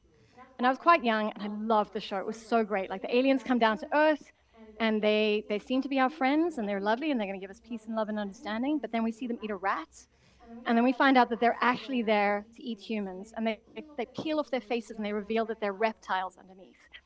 And the first 2 episodes this aired, and then suddenly it went off air. It got ripped off the air. And I said to my mom, what happened? Like, what was the problem? And she's like, well, the problem was that the humans fighting against the aliens were called freedom fighters. And in the struggle against apartheid, Mandela and the ANC and APLA and everybody else were called freedom fighters. And that's apparently why I got taken off air. But decades later, I found out the real story, and it was even dumber than that, which is that our second last apartheid president was P.W. Botha, and his nickname was the Groot Crocodile, which means the big crocodile. And he was so vain, he thought this show was about him. He genuinely thought it was American propaganda directed specifically at him, and he had it taken off air. So fascists are stupid, but he was also stupid because the actual dangerous show, and of course this is a problematic example now for reasons you'll hear in a moment, I think the really dangerous show at the time was The Cosby Show, because it showed that Black people were people too, which was something that white South Africans had not had to deal with, that you could have upper middle class people who were doctors and lawyers and had kind of family drama and were dealing with troublesome teenagers.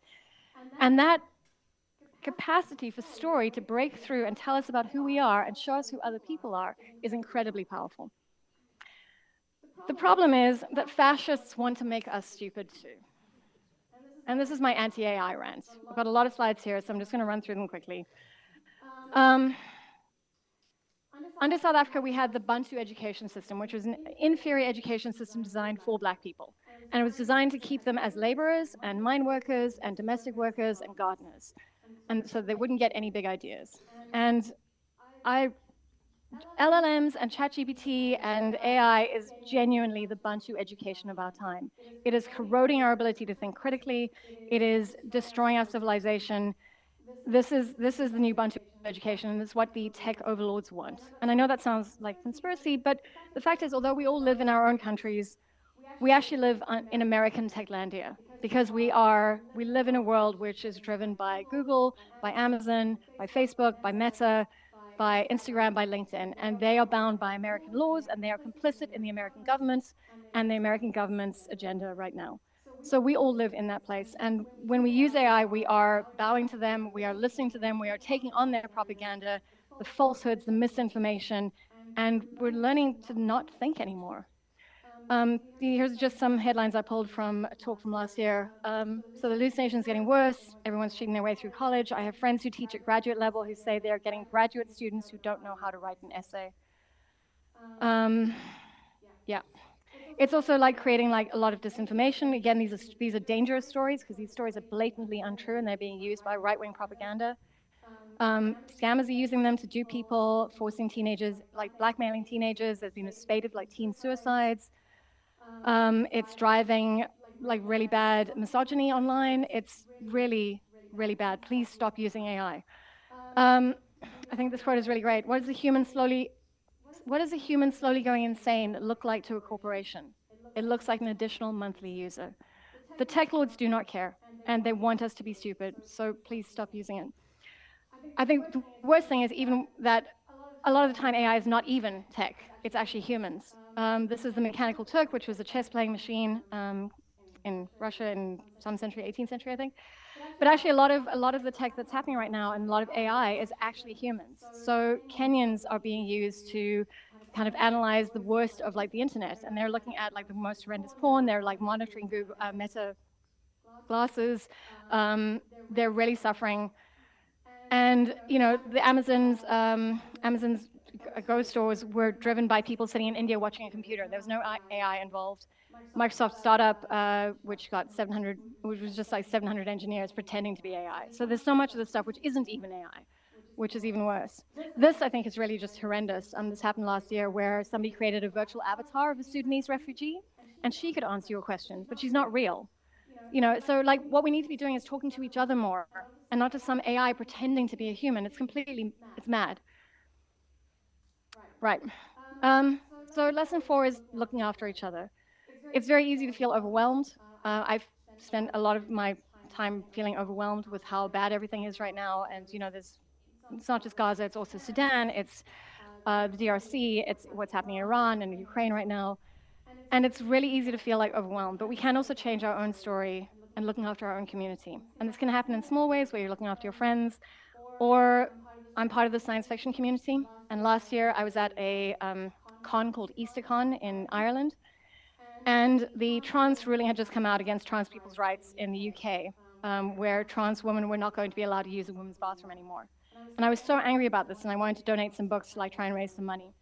Another writer, Jeanette Ng, was like, oh, I also would like to donate some books and raise money. And then some other people at the con also said, well, I'd like to donate things. And people like ended up like donating a whole bunch of stuff that we could like sell on an auction. And what was so exciting about this was, you know, the organizers came to me and they were like, listen, if you raise £500, we'll throw in another £500 and we'll match you. But we had readers and writers and artists and creators like donating so much cool stuff, from crocheted whales to books that people had written. These are just some of the cool things that were on display. Fans, like somebody made like a beautiful crocheted thing. Terry Pratchett's daughter, Rihanna Pratchett, donated a signed copy of her dad's book, which sold for £6,000 on its own. And we ended up raising £20,000 for trans rights in South Africa and the UK. And it went so well, we ended up doing another auction where we raised another £14,000. So you can make a difference because other people are just as angry and feel just as overwhelmed and helpless as you do. And if we work together, we can like really do something interesting. The final lesson is make space. So I've given a variation on this talk with my friend Luyanda Unati Lewis Nyawa.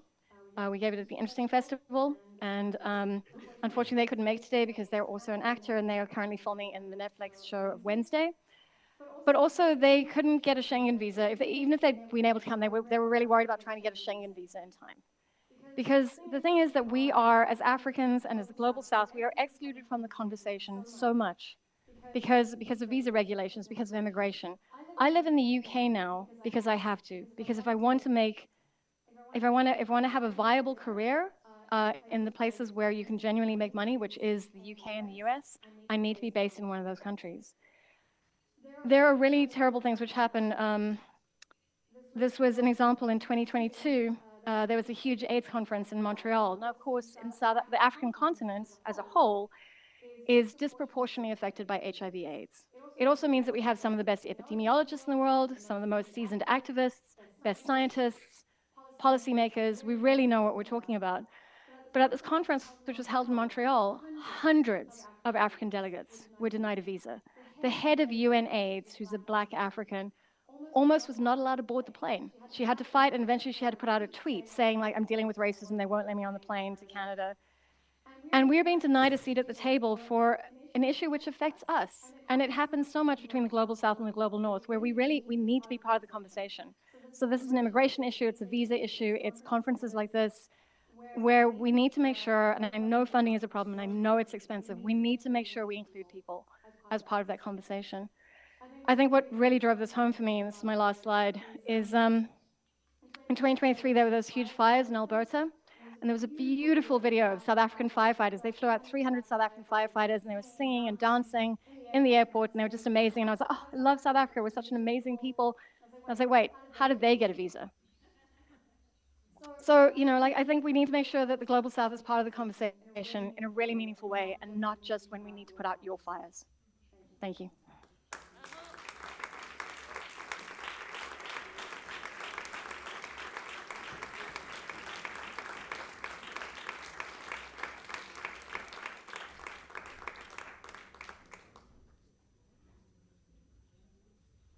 Let's go. Là en français, hein. Donc si ceux qui parlent pas I will français. speak in French. You have receptors if you don't understand French.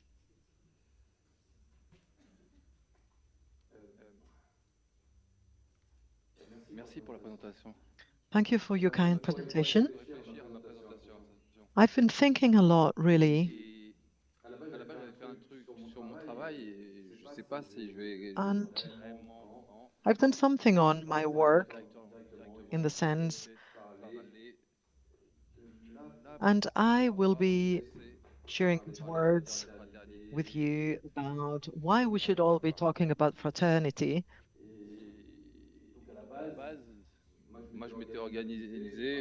And I didn't know what to do much at the beginning.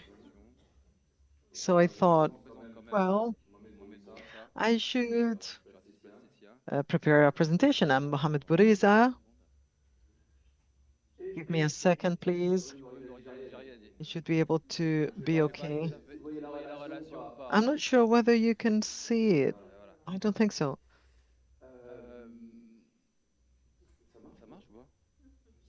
Is it working? Okay, it should be fine. Well, I organized a presentation of my work. This is the peripheral series that I did in 2006. I started doing this series. Sorry, I could hear myself talking.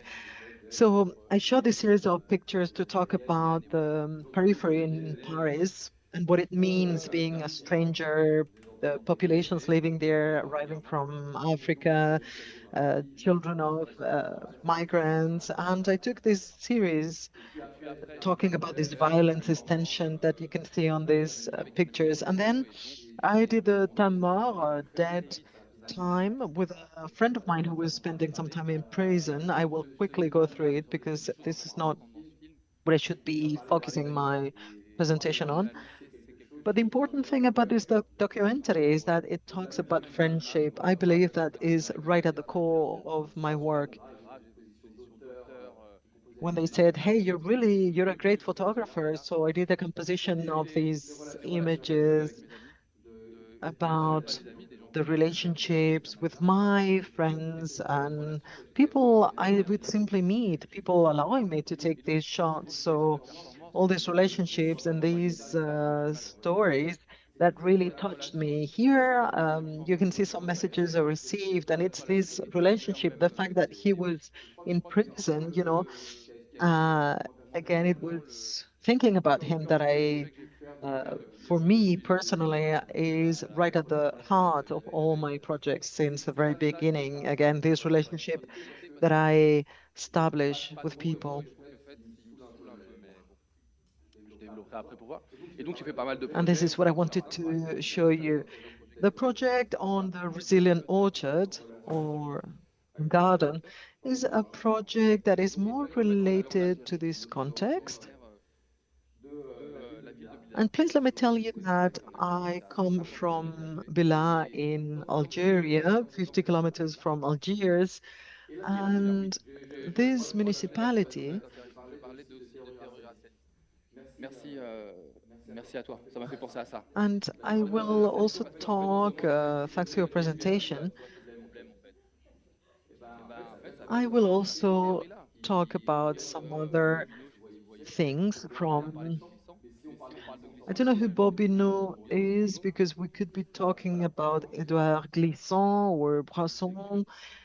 We need to decide where we start. So it's very interesting this because François Non is the hospital where he worked there in 1952 for 3 years. And what's really interesting about that story is that in that hospital, uh, created in 1953 by Antoine Perrault, and there they were being used all new techniques on psychiatric wards with musicotherapy, drawings, etc. And all these techniques to heal people were taken, but with theories that afterwards were initiated or used by Antoine Perrin in that hospital. And why am I explaining this? When Antoine Perrault launches this form of psychiatry, what happens? Well, people immediately start establishing dialogues. Maybe there are some words missing in my head, but basically what I wanted to express is that he says we cannot heal such patients because we don't understand their languages, and this theory is filtered into common everybody's mentality. Please, please, please don't leave. No, no, I'm just kidding. Do whatever you like. Right. So don't worry. So back to my story. So in the general conscience of caring staff and nursing staff, we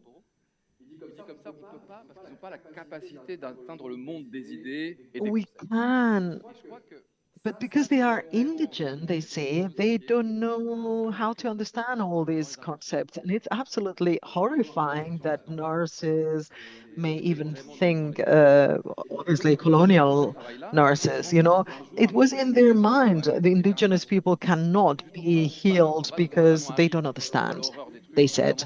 When Fanon sees the state of things and starts working around these groups of people with ethnopsychiatry, this allows people to analyze the culture of the other, to be able to heal those people. And they have a great success. And this is what makes him militant and compromised as a writer during the war in Algeria.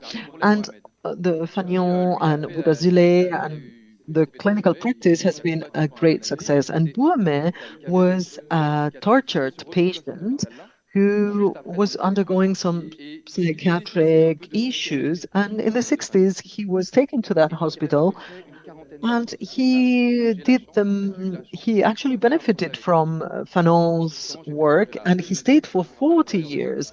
And I was lucky enough to cover a project with him.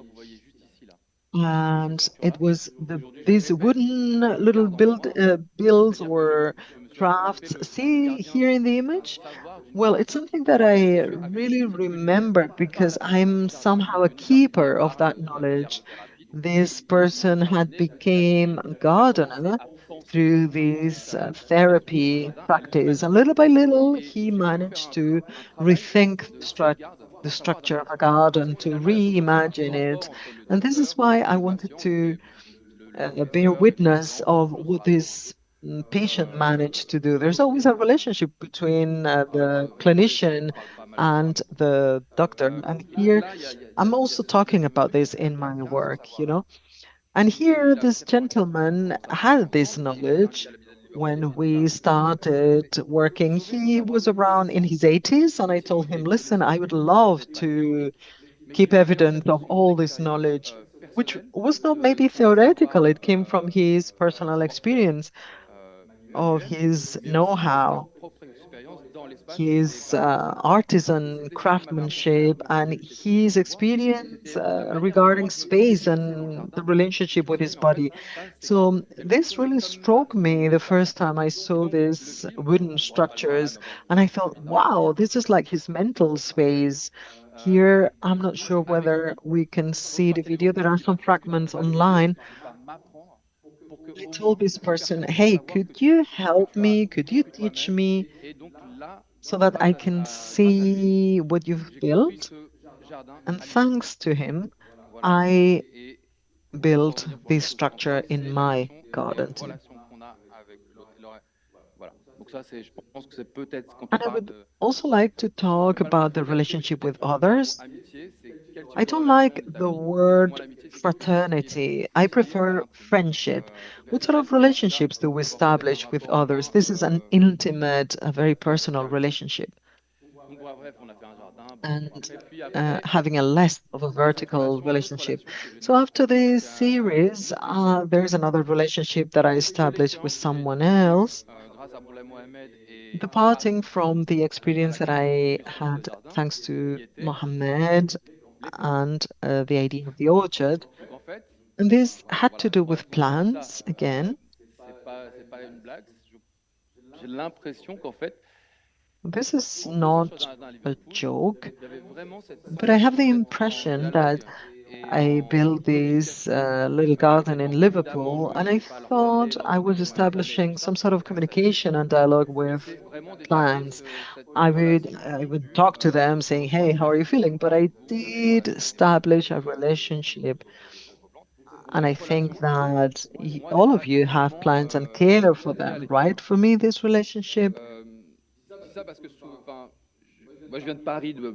is shared by plenty of human beings.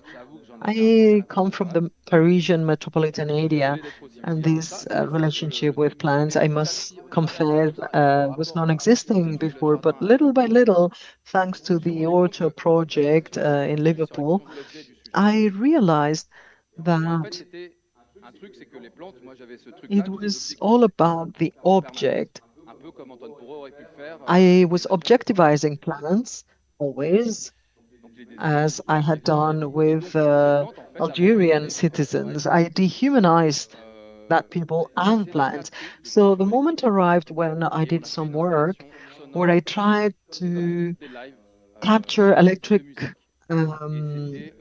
pulses of plants. So we did a music live show as if we were to be able to perceive electric, as if we could ever perceive their breathing. And I did some photography, video, and then I arrived to the Quartier de Femmes, the women's neighborhood.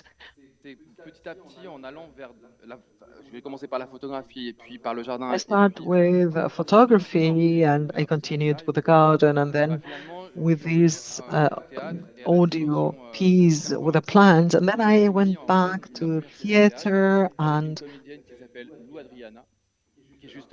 with New Adriana, with this actress. And it was all about modeling the body in space. Here it was all about the life element. And why do I say this? Because when I did Tambor, I was invited to create something around the idea of prison, and the masculine figure is a very central in my work. But I wondered, what does it mean to be a woman in prison these days? So with Zazan Castro for a month or a month and a half, we organized some workshops at prison, and we talked with plenty of women imprisoned. And we organized this Quartier de Femmes, this theater play. It's the story of a young woman being sent to prison. And the story of this piece talks about friendship and how the meetings we have with people actually can change us. This was the last slide I wanted to share with you, and I believe this is all from me. Oh, just one more thing, please.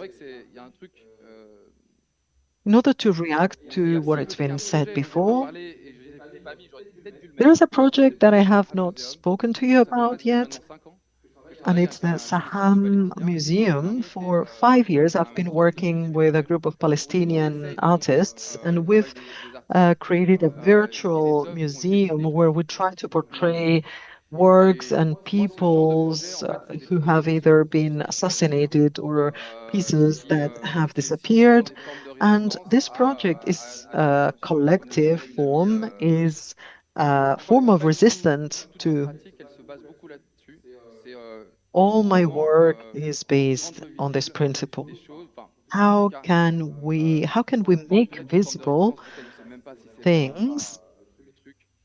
I don't know whether it's truly a form of resistance, to be honest with you, but whatever the case, what I'm trying to do is for these really interesting pieces not to disappear, not to die forever, and to show dignity. Of course, this is all I wanted to say. Thank you.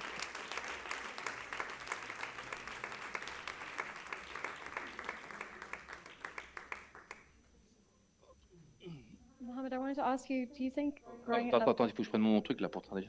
I meant to ask you, just one sec, please. I need my receivers.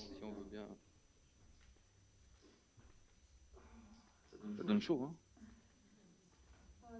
Your work's beautiful. I really enjoyed hearing about it. I wanted to ask, like, how much of your perspective is informed by you growing up in Algeria, and you're kind of a stranger in a strange land, living in Paris and France. Do you think that gives you a very different perspective?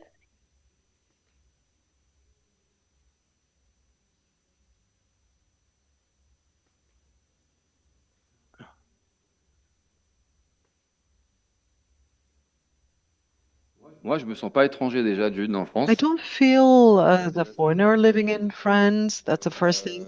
And secondly, even if I was born in Algeria, I arrived as a baby to France, so I don't have this feeling anymore, but it's rather the way how others protect themselves, I guess. But no, it's not my feeling, to be honest.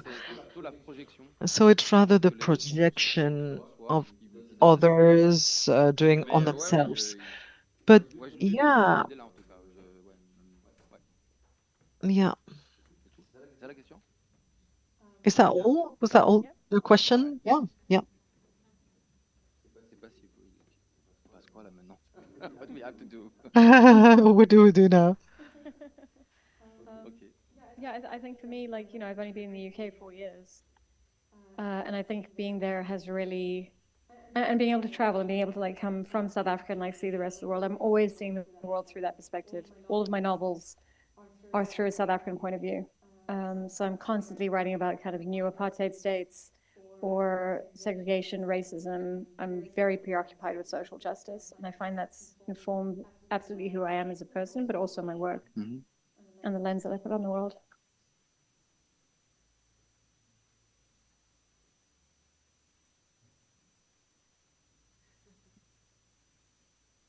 Yeah. C'est une question? There was no question. Was that a question? Moi, je pense que le racisme, c'est quelque chose en tant qu'effectivement que I believe that racism, as a Frenchman of Algerian origin, is something that you can feel and suffer constantly. It's I did the Genesis of Violence. It was a project that I had done previously in the past, and in fact, the thing is, for example, here we're talking about Glissant, Camus, but there is an author, a really important one for me, is Fanon, and I'll tell you why. he was completely forgotten by French history, totally made invisible because he said that we should kill colonizers. And I don't know whether this is worse than saying that indigenous cannot reach the world of ideas. And it's important to understand that back then, torture practices, all the assassinations were happening within a context. But Fanon, it really impacted me because he was a black man living in France. He studied in France. And then, due to a random fact, he had to go to Senegal. And in the end, he didn't go. He traveled to Algeria because there was no position for him to work in Senegal. So in Algeria, he wrote a part of his work, and he found the alterity, these other people, Algerians, and he said, maybe the idea of oppression is not something only related to my color of skin. Maybe it's a more global thing. And this is why Fanon is a very important author for me. And Glissant, I pretty like what he wrote, but I'm not a super fan because I believe that often Glissant is presented as an acceptable author, but I believe that Fanon can be complex, but it allows me to position myself not only as Algerian. I don't know whether this was actually related to what you mentioned before, sorry, but I still wanted to share it with you. Should we open it up to the audience? Yeah.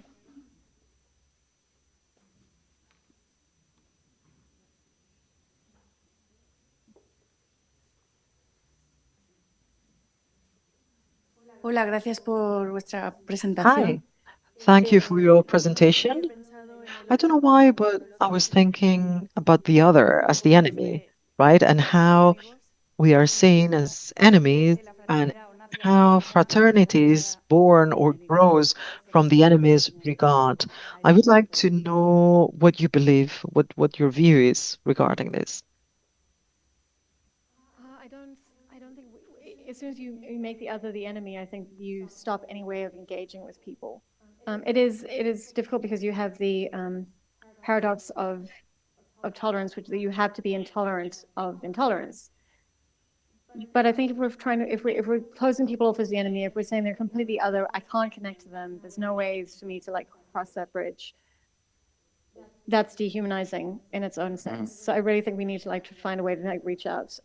I'm not going to tolerate people saying racist or sexist or transphobic things, but I don't think of those people as the enemy. I think of them as lacking in compassion and maybe education.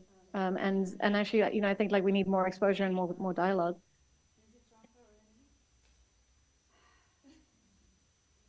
Look, I'm also, yeah, I have some vengeance in my body, where I do have assassination fantasies. Probably shouldn't say that on stage. Can we cut that from the recording, please? Do you have anything to add about the enemy? No, okay. We did say if we ran out of things to talk about, we would make each other enemies and we'd have a rap battle. So. Ouais, on devait, c'est compliqué. Or a dance-off.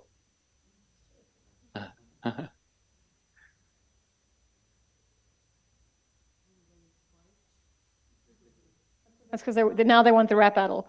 Ok, bah cool, c'est fini. Bon bah, it's fine, hein. Right, good. Yeah, Voilà. Oh wait, there's a question. Ah. Yep. Ah.